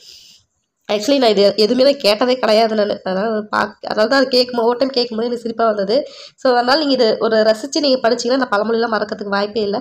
சப்போஸ் வந்து இந்த மாதிரி கேட்ட மாதிரி அந்த மானம் அந்த மாதிரி சம்திங் ஏதோ காசு வந்த மானம் அந்த மாதிரி ஏதோ கேட்டிருந்தாங்க இல்லையா, அந்த மாதிரி இதுக்கு ஒரு பாதி கேட்டு மீதி விடலாம், இல்லைன்னா நடுவில் ஏதாவது ஒன்று, அதாவது அமாவாசை இருட்டில் டேஷ் போன இடமெல்லாம் வழிதான்னு சொல்லிட்டு பெரிச்சாலி சுண்டெலி அந்த மாதிரி வந்து போட்டுவிட்டாங்கன்னா நம்ம படிக்கலாம் தெரியாது ஒரு சிலதெல்லாம். சப்போஸ் வந்து அந்த பழமொழி கேள்விப்படலாம் தெரியாது இல்லையா, அதுக்காக தான் இதை ஒரு டைம் படிச்சுக்கோங்க. கண்டிப்பாக கேட்கறதுக்கு வாய்ப்பு இருக்காளான்னு கேட்காதீங்க, கண்டிப்பாக வாய்ப்பு இருக்குது. ஸோ அதனால் படிச்சுக்கோங்க. ஓகே, இயல் 1ல் பார்த்தோம்னா குற்றியலுகரம் பற்றி பார்க்கலாம். ஸோ இந்த குற்றியலுகரம் ரொம்பவே முக்கியமான ஒரு விஷயம். ஸோ வந்து கரெக்டாக பார்த்துக்கோங்க. தமிழ் எழுத்துக்களை முதல் எழுத்து சார்பு எழுத்து அப்படின்னு 2 வகையாக பிரிப்பாங்க, நமக்கு நல்லாவே தெரியும். ஸோ உயிர் வந்து 12, மெய் பார்த்தோன்னா 18, அது 2 சேர்ந்தது தான் வந்து பார்த்தோன்னா 30 தான் முதல் எழுத்து நம்மளுக்கு நல்லாவே தெரியும். இதே சார்பு எழுத்து பார்த்தோம்னா 10 வகை நம்மளுக்கு நல்லாவே தெரியும். இது உயிர்மெய், ஆயுதம், உயிரெழுப்படை, ஒற்றெழுப்படை, குற்றியலுகரம், குற்றியலிகரம், ஐகார குறுக்கம், அவகார குறுக்கம், மகர குறுக்கம், ஆயுத குறுக்கம். இது வந்து நம்மளுக்கு நல்லாவே தெரியும். அந்த சார்பெழுத்துல ஒன்று தான் என்னது குற்றியலுகரம். அதை பற்றி தான் நம்ம பார்க்க போகிறோம் அப்படின்றாங்க. ஸோ ஓகேங்களா. ஸோ வந்து குற்றியலுகரம் எதோட வகையில் இருக்குது? சார்பெழுத்தோட வகையில் 10 வகையில் ஒன்று. ஸோ குற்றியலுகரம்னு என்னன்னு பார்க்கலாம். குழந்தை, வகுப்பு, பாக்கு ஆகிய சொற்களை சொல்லி பாருங்கள். 3 சொற்களிலும் கூ வருதா? கூ, குழந்தை கூ, வகுப்பு கூ, பாக்கு கூ. இதில் உச்சரிப்பதில் வேறுபாடு இருப்பதை உணரலாம். அவ்வெழுத்து சொல்லின் முதலிலும் இடையிலும் வரும்பொழுது முழுமையாக ஒலிக்கிறது. சொல்லின் இறுதியில் வரும்போது ஒரு மாத்திரைக்கு பதிலாக அரை மாத்திரை அளவே ஒலிக்கிறது. ஓகேவா. ஸோ குசுடு, துப்புரு ஆகிய 6 வல்லின உகரங்களும் சொல்லின் இறுதியில் வரும்போது ஒரு மாத்திரைக்கு பதிலாக அரை மாத்திரை அளவே ஒலிக்கும். ரொம்ப முக்கியமான ஒரு லைன் வந்து இதுதான். ஓகேங்களா. அதாவது வல்லின உகரமான குசுடு, துப்புரு சொல்லின் இறுதியில் வரும்போது பார்த்தோன்னா, அதாவது இடையில வந்துச்சுன்னா ஒரு மாத்திரை, இதே வந்து இறுதியில் வந்துச்சுன்னா பார்த்தோம்னா அரை மாத்திரை தான் ஒலிக்கும். ஓகேங்களா. ரொம்ப முக்கியமான ஒரு லைன். இவ்வாறு தனக்குரிய ஓசையில் குறைந்து ஒலிக்கும் உகரம் தான் குற்றியல் உகரம் அப்படின்றாங்க. ஓகேங்களா. ஸோ குசுடு, துப்புரு பார்த்தோன்னா தன்னோட இடையில வரும்போது இருக்கிற ஒரு மாத்திரைக்கு பதிலாக இறுதியில் வரும்போது அரை மாத்திரையாக வந்து குறைஞ்சி ஒலிக்கிறது தான் குற்றியல் உகரம் அப்படின்னு சொல்கிறாங்க. ஸோ அதை எப்படி பிரிக்கிறாங்கன்னு பார்த்தோம்னா, குறுமை கூட்டல் இயல் கூட்டல் உகரம், அதை தான் வந்து குற்றியல் உகரம் குற்றியல் உகரம் அப்படின்றாங்க. ஸோ எடுத்துக்காட்டு காசு, எஃகு, பயறு, பாட்டு, பந்து, சால்வு. இது எல்லாமே ஊதான். காசுல சு, எஃகுல கூ, பயரில் ரூ, பாட்டில் டூ, பந்தில் தூ, சால்புல பூ. இது எல்லாமே பார்த்தோம்னா நார்மலாக வர ஒரு மாத்திரையிலேருந்து குறைஞ்சி அரை மாத்திரை தான் வரும். ஏன்னா இறுதியில் வரதுனால. ஓகேங்களா. ஸோ தனிக்குறில் எழுத்தை அடுத்து வரும் வல்லின உகரங்கள் ஒரு மாத்திரை அளவுக்கு முழுமையாக ஒலிக்கும். இது வல்லினமல்லாத உகரங்கள் எப்போதுமே முழுமையாக ஒலிக்கும். இவ்வாறு ஓசை குறையாமல் ஒரு மாத்திரை அளவில் முழுமையாக ஒலிப்பதை பார்த்தோன்னா முற்றியல் உகரம் அப்படின்றாங்க. ஓகேங்களா. குற்றியல் உகரம்னா தனக்கு உரிய ஒரு ஓசையிலிருந்து குறைந்து ஒலிக்கிறது குற்றியல் உகரம். இதே பார்த்தோம்னா அதோட ஓசையிலேருந்து குறையாமல் முழுமையாக ஒலிக்கிறது பார்த்தோம்னா முற்றியல் உகரம். ஏன்னா முற்றிடுச்சு, முடிஞ்சிச்சு, கரெக்டாக முழுசாவே இதாச்சு அப்படின்னும் போது அது வந்து முற்றியல் உகரம் அப்படின்றாங்க. ஓகே. குறுமைன்னு என்னது? குறுகி சின்னது அப்படின்ற மாதிரி தான் அர்த்தம். ஸோ அப்படின்னு அதை வச்சு வந்து நீங்கள் தெரிஞ்சுக்கலாம். ஓகே. எப்படி இது இந்த லைன் பாருங்கள், ரொம்ப முக்கியம். தனிக்குறில் எழுத்தை அடுத்து வரும் வல்லின உகரங்கள். ஸோ இது தனிக்குறியில் அடுத்து வல்லின உகரம் பார்த்தா ஃபார் எக்ஸாம்பிள் பசு எடுத்துக்கலாம். ஸோ இதில் பார்த்தோம்னா பாடுறத பார்த்தோம்னா ஒரு தனிக்குறில், ரைட்டா. ஸோ அதுக்கடுத்து வர வல்லின உகரம் பார்த்தோம்னா ஒரு மாதிரி அளவுக்கு முழுமையாக ஒலிக்கும். ஆனால் பார்த்தோம்னா இறுதியில் தான் வருது. ஓகேங்களா. இறுதியில் தான் வருது. பட் பார்த்தோம்னா தனிக்குறிலுக்கு அடுத்து வருது. ஓகேவா. அதனால் பார்த்தோம்னா அது முழுசாக ஒரு மாதிரி அளவுக்கு முழுசாக ஒலிக்கும் அப்படின்னு சொல்லிட்டு சொல்கிறாங்க. ஓகே. ஸோ வந்து இது வந்து நம்ம எப்படி தெரிஞ்சுக்கணுன்னா, குற்றியலுகருக்கும் முற்றியலுகரமுக்கும் என்ன வித்தியாசம் பார்த்தோன்னா, முற்றியலுகரம் பார்த்தோம்னா 2 எழுத்தில் மட்டும்தான் வரும். முன்னாடி ஒரு தனிக்குறியில், பின்னாடி பார்த்தோம்னா ஒரு உகரம் வரும், வல்லின உகரம் வரும், குசுடு, துப்புரு இது ஒன்று வரும். ஓகேவா. நெக்ஸ்ட்டு அது பார்த்தோம்னா ஒரு மாத்திரை முழுசாக வரும். இதே பார்த்தோம்னா குற்றியல் உகரத்தில் வந்து 3 எழுத்தாக தான் வரும். ஃபார் எக்ஸாம்பிள் காசு, எஃகு இந்த மாதிரி வரும். ஸோ அதுக்கு பார்த்தோம்னா கடைசியில் வர வல்லினம் உகரம் பார்த்தோம்னா அரை மாத்திரையில் தான் வரும். ஓகேங்களா. ஓகே. தமிழில் எழுத்துக்களை குறிப்பிடுவதற்கு கரம், கான், காரன், கேனம் ஆகிய எழுத்துக்களை சாரியாக பயன்படுத்துகிறோம். ஸோ தமிழ் எழுத்துக்களை குறிப்பிடுவதற்கு என்னென்னது? கரம், கான், காரன், கேனம் 4. இது எல்லாமே பார்த்தோம்னா சாரியாக பயன்படுத்துகிறோம். ஸோ குறில் எழுத்தில் குறிக்க வந்து கரம், அகரம், இகரம், உகரம் சொல்கிறோமா. அதே மாதிரி நெடியில் குறிக்க என்னன்னா கான் அப்படின்னு சொல்லிட்டு யூஸ் பண்ணுறோம். இது குறில் நெடில் எழுத்துக்களை குறிக்க காரம், மகாரம், ஏகாரம் அந்த மாதிரி குறில் நெடில் எழுத்துக்களை குறிக்க யூஸ் பண்ணுறோம். அடுத்து பார்த்தோம்னா ஆயுத எழுத்து குறிக்க பார்த்தோம்னா கேனம். ஃபார் எக்ஸாம்பிள் அக்கேனம் அப்படின்னு சொல்லிட்டு யூஸ் பண்ணுறோம் அப்படின்றாங்க. ஸோ ஓகேங்களா. ஸோ இந்த பாக்ஸ் வந்து ரொம்பவே முக்கியம். ஸோ குறில் எழுத்து ஒரு தமிழ் எழுத்தை குறிப்பிடுறதுக்கு பார்த்தோம்னா கரம், கான், காரம், கரம், காரம் அப்படின்னு வச்சுக்கோங்க. கரம், காரம், கான், கேனம் அப்படின்னு வச்சுக்கோங்க. ஸோ குறில் எழுத்து குறிக்க பார்த்தோம்னா கரம். ஓகேங்களா. நெடில் எழுத்துனா கான். இதில் பார்க்கும்போது தெரியல, குறிலும் போது கரம் அப்படின்னு வந்துருச்சு. ஃபஸ்ட் எழுத்து வந்து குறிலா. இதே வந்து நெடில் பார்த்தோம்னா கான் வருதா. ஸோ கான்றது நெடில். ஸோ அதை வச்சு நான் வச்சுக்கலாம். இதே குறில் நெடில் எழுத்துக்களை குறிக்க ரெண்டுமே குறிக்கிறோம் அப்படின்னா காரம் அதை வந்து யூஸ் பண்ணுவாங்க. இதே ஆயுத எழுத்துனா கேனம்னு யூஸ் பண்ணுவாங்க. ஓகேங்களா. ஸோ தெரிஞ்சு வச்சுக்கோங்க. அடுத்து குற்றியல் உகரத்தில் வந்து பார்த்தோம். குற்றியல் உகரம்னா என்னென்னு பார்த்தோம். அதில் பார்த்தோம்னா வகைகள் இருக்குது. அதில் வந்து பார்த்தோம்னா 6 வகை. இந்த லைன் வந்து ரொம்பவே முக்கியம். குற்றியல் உகரம் எத்தனை வகைப்படும் அப்படின்னு சொல்லி கேட்கறதுக்கு வாய்ப்பு இருக்குது. நிறைய கேட்பாங்க. ஃபார் எக்ஸாம்பிள் பார்த்தோன்னா தலை, பா எத்தனை வகைப்படும், இந்த மாதிரிலாம் வந்து கொஸ்டின் வந்து கேட்டிருக்காங்க. அதனால் வகைகள் தெரிஞ்சுக்கிறது ரொம்ப முக்கியம். ஸோ அப்படின்னும் போது குற்றியல் உகரம் எத்தனை வகைப்படும் பார்த்தோன்னா 6 வகை. என்னென்னு பார்த்தோம்னா நெடில் தொடர், ஆயுத தொடர், உயிர் தொடர், வன் தொடர், மென் தொடர், இடைத்தொடர். எப்படிலாம் மனப்பாடம் பண்ணுறதுன்னு நினைக்காதீங்க, ஒன்றும் கிடையாது. நெடில் தொடர் ஒன்று வந்து இருக்கா, நெக்ஸ்ட் ஆயுதம் அப்படின்ற ஒரு எழுத்து இருக்கா, அடுத்து அதில் உயிர் எழுத்துக்கள்னு ஒன்று இருக்கா, அடுத்து இதே மெய்யெழுத்து மூணாக பிரித்தா வல்லினம், மெல்லினம், இடையினமா, அதை தான் வன்தொடர், மென்தொடர், இடைத்தொடர்ன்றாங்க. ஸோ நெடில், அடுத்து வந்து உயிரெழுத்தில் பார்த்தோன்னா ஆயுதம், அதே உயிரெழுத்து, இதே மெய்யெழுத்தில் பார்த்தோன்னா வல்லினம், மெல்லினம், இடையினம், அதை தான் வந்து பிரிச்சுருக்காங்க 6. ஓகேவா? ஸோ நெடில் தொடர் குற்றியலுகரம்னா என்னென்னு பார்க்கலாம். தனி நெடிலை தொடர்ந்து வரும் குற்றியலுகரம் தான் நெடில் தொடர் குற்றியலுகரம் அப்படின்றாங்க. ஸோ நம்மளுக்கு இதிலே அந்த வகை பேர்லேயே வந்து நம்மளுக்கு நல்லா தெரிஞ்சு. ஸோ ஃபஸ்ட்டு நெடில், அதாவது நெடில் எழுத்துக்கு பின்னாடி வர குசுடு துப்புரு வந்துச்சுன்னா அதுதான் வந்து நெடில் தொடர் குற்றியலுகரம்ன்றாங்க. எடுத்துக்காட்டு பாகு, மாசு, பாடு, காது, ஆறு. ஸோ இப்போ இந்த இதில் பார்த்தீங்கன்னா கு, சு, டு, து, ரு இருக்கா. ஸோ இதுக்கு முன்னாடி வரது எல்லாமே என்ன இருக்குது, நெடில் தான் இருக்குது. அப்படின்னா என்னது, நெடில் தொடர் குற்றியலுகரம். ஈஸியாக கண்டுபிடிச்சலாம் இல்லையா? ஆயுதத்தொடர்னா இதை விட வந்து ஈஸியாக சொல்ல முடியாது. நடுவில் அக்குன்னு வந்துச்சு, அக்குக்கு பின்னாடி பார்த்தோம்னா குசுடு துப்புரு வந்துச்சுன்னா அது பார்த்தோன்னா ஆயுதத்தோட குற்றியலுகரம் தான் முடிஞ்சு. எடுத்துக்காட்டு எஃகு, அக்கு. இது உயிர்த்தொடர் குற்றியலுகரம் அப்படின்னு பார்த்தோம்னா தனி நெடில் அல்லாத உயிர்மெய் எழுத்தை தொடர்ந்து வரும் குற்றியலுகரம் பார்த்தோம்னா உயிர்த்தொடர் குற்றியலுகரம். அதாவது தனி நெடில் அப்படின்னோம்னா என்ன சொல்லுவாங்க, தனியாக வந்து இந்த இது பார்த்தோம்னா தனி நெடிலா, பா, மா, ஆ, இதெல்லாம் வந்து தனி நெடில். ஆனால் அந்த மாதிரி இல்லாத உயிர்மெய் எழுத்தை தொடர்ந்து வருது. இதில் பார்த்தீங்கன்னா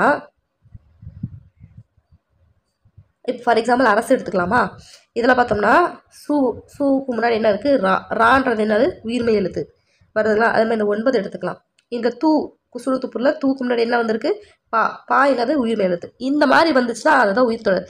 ஏன் அப்படி சொல்கிறாங்கன்னா, அப்படி தான் உயிர்மெய் குற்றியலுகரம் தானே சொல்லணும். ஏன் உயிர்த்தொடர் சொல்கிறாங்கன்னா அந்த ராவை வந்து பிரித்தா என்னன்னு வரும், இரு குட்டல் ஆண் வருமா. அதே மாதிரி பாவை பிரித்தா இப்பு குட்டல் ஆண் வருமா. அப்போ இந்த இதெல்லாம் என்னது, உயிர் தானே. ஸோ அதனால தான் அது உயிர்த்தொடர் குற்றியலுகரம்ன்றாங்க. ஓகேங்களா? அடுத்து வன்தொடர்னா என்னது, அவ்வளோதான். அந்த குசுடு துப்புருக்கு முன்னாடி வல்லினமையான கசன தவறு வந்துச்சுன்னா அதுதான் வன்தொடர். இதே வந்து ஞங்கன நம்மன வந்துச்சுன்னா என்னது, அதுதான் மென்தொடர் குற்றியலுகரம். இதே எரள வரல வந்துச்சுன்னா அதுதான் இடைத்தொடர் குற்றியலுகரம். இதில் என்ன கஷ்டமாக இருக்குது. ஸோ ஓகேங்களா? இதில் எப்படி கொஸ்டின் கேட்பாங்கன்னா ஒரு 4 ஆப்ஷனில் ஒரு 4 இது கொடுத்துட்டு இதில் எது வன்தொடர் தேர்ந்தெடுங்க, இல்லை மென்தொடர் எது தேர்ந்தெடுங்க, இல்லைன்னு பார்த்தோம்னா இதில் மென்தொடர் இல்லாதது எது, வன்தொடர் குற்றியலுகரம் இல்லாதது எது அப்படின்னு சொல்லி கொஸ்டின் கேட்கலாம். ஸோ அதில் வந்து கான்செப்ட் நீங்கள் தெரிஞ்சுக்கிட்டீங்கன்னா நீங்கள் வந்து அழகாக வந்து 1 மார்க் நீங்கள் அழகாக தூக்கிட்டு போயிடலாம். ஸோ நெடில் தொடர்னா என்னது, குசுடு துப்புருக்கு முன்னாடி தனி நெடில் வரணும். ஆயுதத்தொடர் குற்றியலுகரம் என்னது, குசுடு துப்புருக்கு முன்னாடி ஆயுதம் இருக்கணும். இதே உயிர் தொடர்னா என்னது, குசுடு துப்புருக்கு முன்னாடி உயிர்மெய் எழுத்து இருக்கணும், தனி நெடிலோ இல்லை தனி குறியிலோ வரக்கூடாது, உயிர்மெய் மட்டும் தான் இருக்கணும். இதே வன் தொடர்னா என்னது, குசுடு துப்புருக்கு முன்னாடி கசர தபர இருக்கணும். மென் தொடர்னா என்னது, குசுடு துப்புருக்கு முன்னாடி மெல்லின எழுத்தான எங்கன நம்ம இருக்கணும். இது இடைத்தொடர்னா குசுடு துப்புருக்கு முன்னாடி இது இருக்கணும், எரள வளல இருக்கணும். அதாவது உயிர்மெய் இருக்கக்கூடாதுங்க, வல்லின மெய் இருக்கணும். அந்த மாதிரி உயிர்மெய் வந்துச்சுன்னா அது உயிர்த்தொடர் குற்றியலுகரம் வந்துடும். ஓகேவா? ஓகே, இவ்வளோ தான் வந்து விஷயம். நம்ம குற்றியலுகரமே முடிச்சிட்டோம். ஸோ இதுலேருந்து எப்படி கொஸ்டின் கேட்டாலும் நீங்கள் வந்து அழகாக எழுதிடலாம். ஓகே, தெரிந்து கொள்வோம். பாக்ஸ் கொஸ்டின் ரொம்பவே முக்கியம். இவ்வேனும் எழுத்தை தொடர்ந்து வரும் குற்றியலுகர சொற்கள் வந்து எதுவுமே இல்லைன்றாங்க. ஸோ எப்படி கொஸ்டின் கேட்கலாம், எந்த எழுத்தை தொடர்ந்து வரும் குற்றியலுகர சொற்கள் வந்து இல்லை அப்படின்னு பார்த்தோம்னா இவ்வு தொடர்ந்து எந்த ஒரு குற்றியலுகர சொற்களுமே இல்லை. மேலும் சூடு ஆகியவை இறுதியாக அமையும் இடைத்தொடர் குற்றியலுகர சொற்களும் இல்லைன்றாங்க. ஸோ இப்போ குசுடு துப்புரில் வந்து பார்த்தோம்னா சூடு இந்த 3 எழுத்து மட்டும் கடைசியில் வராது, அந்த மாதிரி அமையிற எந்த ஒரு குற்றியலுகர வார்த்தையுமே இல்லை அப்படின்றாங்க. ஸோ ஃபஸ்ட்டு என்னது, இவ்வுன்னு சொல்லிட்டு எழுத்தை தொடர்ந்து வரும் குற்றியலுகர சொற்கள் எதுவுமே இல்லை. அதே மாதிரி குசுடு துப்புரில் சுடுரு அப்படின்னு சொல்லிட்டு சுடு அப்படின்னு சொல்லுவாங்க இல்லையா, அப்படின்னா வச்சுக்கலாம். சுடு இந்த 3 எழுத்தும் இறுதியாக வர மாதிரி வார்த்தையும் இல்லை, குற்றியலுகர சொல்லே இல்லை அப்படின்றாங்க. ஓகேங்களா? ஓகே, இந்த பாக்ஸ் கொஸ்டின் ரொம்பவே முக்கியம், பார்த்துக்கோங்க. ஓகே, நம்ம குற்றியலுகரம் பார்த்துட்டோம். சரி, குற்றியலிகரம்னா என்னது அதுதான் பார்க்குறோம். ஃபார் எக்ஸாம்பிள் பார்த்தோன்னா வரகு குட்டல் யாது, இந்த சொற்களை சேர்த்து விரைவாக ஒழித்து பாருங்கள். வரகியாது என்று ஒழிப்பதே அதுதான். ஸோ வரகு குட்டல் யாது, வரகியாது, வரகு யாது வேகமாக ஒழிச்சுப்பாங்க, வரகியாது அப்படின்னு தான் வரும். ஸோ முதல் சொல்லின் இறுதியில் உள்ள கூ என்னும் எழுத்து கீ என்று ஒலிக்கிறது. அதுவும் முழுமையாக 1 மாத்திரை அளவில் ஒலிக்காமல் அரை மாத்திரை அளவில் குறைந்து ஒலிக்கிறது. இவ்வாறு தன் 1 மாத்திரை அளவில் குறுகி ஒலிக்கும் இகரம் தான் குற்றியலுகரம் அப்படின்றாங்க. ஸோ ஒன்றும் கிடையாது. அங்கே பார்த்தோன்னா உகரம் வந்து குறைஞ்சி,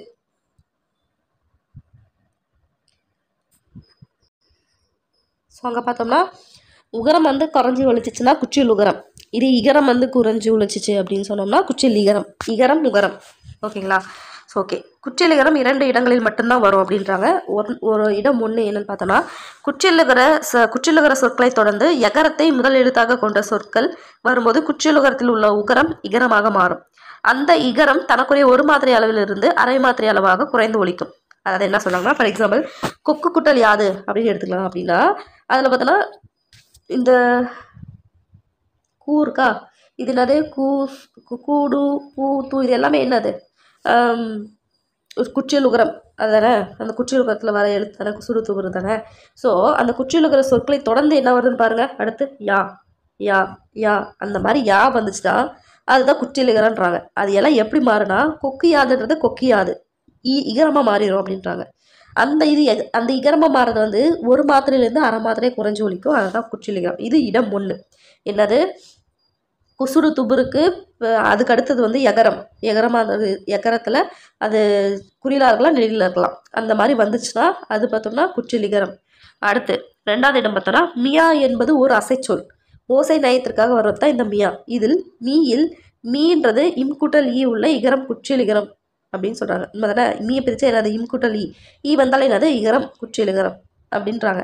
இது சொற்களில் இடம்பெறும்போது தனக்குரிய மாத்திரை அளவிலிருந்து குறைந்து ஒலிக்கும். இதுவுமே அதாவது குற்றியலிகரம் உகரமாக இருந்தாலும் இகரமாக இருந்தாலும் குச்சியா அப்படின்னாலும் குறைஞ்சி ஒலிக்கிறது தான். ஸோ அது வந்து அதிகமாக ஒலிக்கிறதா குறைஞ்சி ஒலிக்குதான்ற டவுட் தேவை கிடையாது. குறைஞ்சி தான் ஒலிக்கும். அதாவது ஒரு மாத்திரையிலேருந்து அரை மாத்திரையே ஒலிக்கும். ஸோ இது எப்படின்னா, ஃபார் எக்ஸாம்பிள் கேள் குட்டல் மியான்னு வந்துருச்சா. ஸோ மியா அப்படின்னு சொல்லிட்டு வந்துருச்சுனாவே அந்த இல்லு குட்டல் மீ என்னன்னு மாறுது பார்த்தோன்னா கேன்மியா அப்படின்னு சொல்லி மாறும். அதே செல்மியா இருந்து எப்படி மாறும், சென்மியான்னு மாறும். இந்த மாதிரி இடத்துல பார்த்தோம்னா குற்றியலிகரம் வரும் அப்படின்றாங்க. ஸோ இதில் வந்து ரொம்ப கஷ்டப்படுறதுக்குலாம் ஒன்றுமே கிடையாது. குசுறு துபுருக்கு பின்னாடி எகரம் வந்துச்சுன்னா அதுவும் வந்து குற்றியலிகரம். அதே மாதிரி குசுறு துபுருக்கு அதாவது மியா அப்படின்னு சொல்லிட்டு ஒரு அசைச்சொல் வந்து சொன்னோம் இல்லையா, அந்த ஓசை நயத்துக்காக வர அந்த அசைச்சொல். இதில் அந்த மீன்றது பார்த்தோன்னா இம்முக்குட்டல் ஈன்னு மாறுது. அந்த இம்முக்குட்டல் ஈ தான் பார்த்தோன்னா இகரம். அந்த இகரம் பார்த்தோம்னா அதுதான் குற்றியலிகரம்ன்றாங்க. ஸோ மியால வர அந்த மீ வந்து தான் குற்றியலிகரம்ன்றாங்க. ஸோ ஃபஸ்ட்டு லுகரத்துலேருந்து எப்படி வந்து குற்றியலிகரம் வருதுன்னு பார்க்குறோம். நெக்ஸ்ட் அந்த மியாலேருந்து எப்படி குற்றியலிகரம் வருது அப்படின்றாங்க. ஸோ மியான்னு வந்தால் அது குற்றியலிகரம். அதே மாதிரி குற்றியலுகரத்துக்கு பின்னாடி யா வந்துச்சு எகரம் வந்துச்சுன்னா அதுவும் பார்த்தா குற்றியலிகரம். இது 2 இடத்துல மட்டும் தான் வரும் அப்படின்றாங்க. ஸோ குற்றியலிகரம் பார்த்தோன்னா தற்போது உரைநடை வழக்கில் வந்து இல்லை, இலக்கியத்தில் மட்டும் தான் இருக்குது. ஸோ எப்படி கொஸ்டின் கேட்கலாம்னா, தற்போது உரைநடை வழக்கில் இல்லாத இலக்கியங்கள் மட்டும் வர இகரம் வராதது எதுன்னு சொல்லி கொடுத்துட்டு கீழே ஆப்ஷனில் குற்றியலுகரம் குற்றியலிகரம் ஐகார குறுக்கம் மாதிரி கொடுத்துட்டாங்கன்னா ஆன்சர் பார்த்தோன்னா குற்றியலிகரம். ஸோ ஓகேங்களா, அவ்வளோதான். ஏன்னா இந்த கேமியா சென்மியான்றாலும் நம்ம எங்கே பேசுகிறோமா, குக்கியாது தோப்பியாது அப்படிலாம் இப்போ நம்ம பேசுகிறதும் இல்லை எழுதுறதும் இல்லையா. எழுதுறதுனா நாம் இப்போ உடனடியில் எழுதுறதில்ல, பட் இலக்கியங்களில் இருக்கு இல்லையா, அதெல்லாம் சொல்கிறாங்க. ஓகே, அவ்வளோதான்.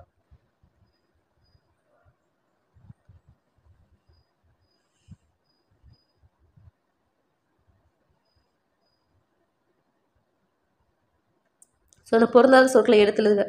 இதெல்லாம் வந்து பார்க்கணும். பசு விடு ஆறு கரு இதில் பார்த்தீங்கன்னா குசுடு துபுரு இருக்குது. ஸோ கரு அப்படின்றது வராது. அப்படின்னா அது வராது. அடுத்து பாக்கு பஞ்சு பாட்டு 10 இதில் பார்த்தோன்னா இஞ்சி வராது. ஏன்னா மீதி கா இக்கு இட்டு இத்து பார்த்தோம்னா வல்லின மண்தொட குற்றில் வரத்தில் வரும். இது பார்த்தோன்னா பஞ்சுன்றது மென்தொடர் வரும். அப்படின்னும் போது அது பொருந்தாது. அடுத்து ஆறு மாசு பாகு அது ஒரு தூ பார்த்தோம்னா ஓகே. இதில் பார்த்தோம்னா ஆ மா பா இது எல்லாமே நெடில். அப்போ இதெல்லாம் வரும் நெடில் குற்றியல் உலகத்தில் வரும். ஸோ ஆன்றதை பார்த்தோம்னா நெடில் இல்லையா குறில். ஸோ அதுன்றது வந்து பொருந்தாத சொல். அடுத்து அரசு எய்து மூழ்கு மார்பு. ஸோ இந்த மாதிரி நீங்கள் கண்டுபிடிங்க. 4க்கு 5க்கு நீங்களே கண்டுபிடிங்க. ஓகேங்களா, ஈஸி தான். ஓகே, அடுத்து போகலாம்.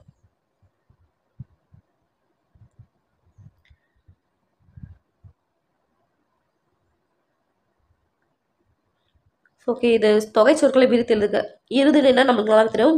உயர்திணை அக்ரிணை. முக்கணினா மா பலா வாழை. முத்தமிழ்னா இயல் இசை நாடகம். நாற்றிசைனா கிழக்கு மேற்கு தெற்கு வடக்கு. அடுத்து ஐந்திணை பார்த்தோம்னா ஒன்றன் பால்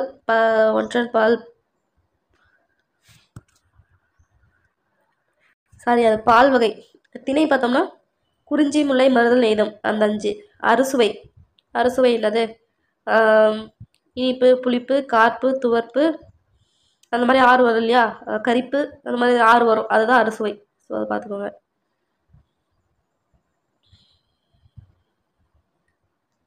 ஸோ இது பார்க்கலாம். இருபொருள் கொண்ட ஒரு சொல்லால் நிரப்புக. அரசுக்கு தவறாமல் வரி செலுத்த வேண்டும். ஏட்டில் எழுதுவது வரி வடிவம். அதேமாதிரி மழலை பேசும் இனிமை தமிழ் பேசும் மொழியா? இனிமை தமிழ் இது வந்து நடை வரும். அறிஞர் அண்ணாவின் சிறப்பு அவரது அடுக்குமொழிக்கு நடை. நீ அறிந்ததை பிறருக்கு நீ அறிந்ததை பிறருக்கு சொல். எழுத்துக்கள் தொடர்ந்து நின்று பொருள் தருவதும் சொல்.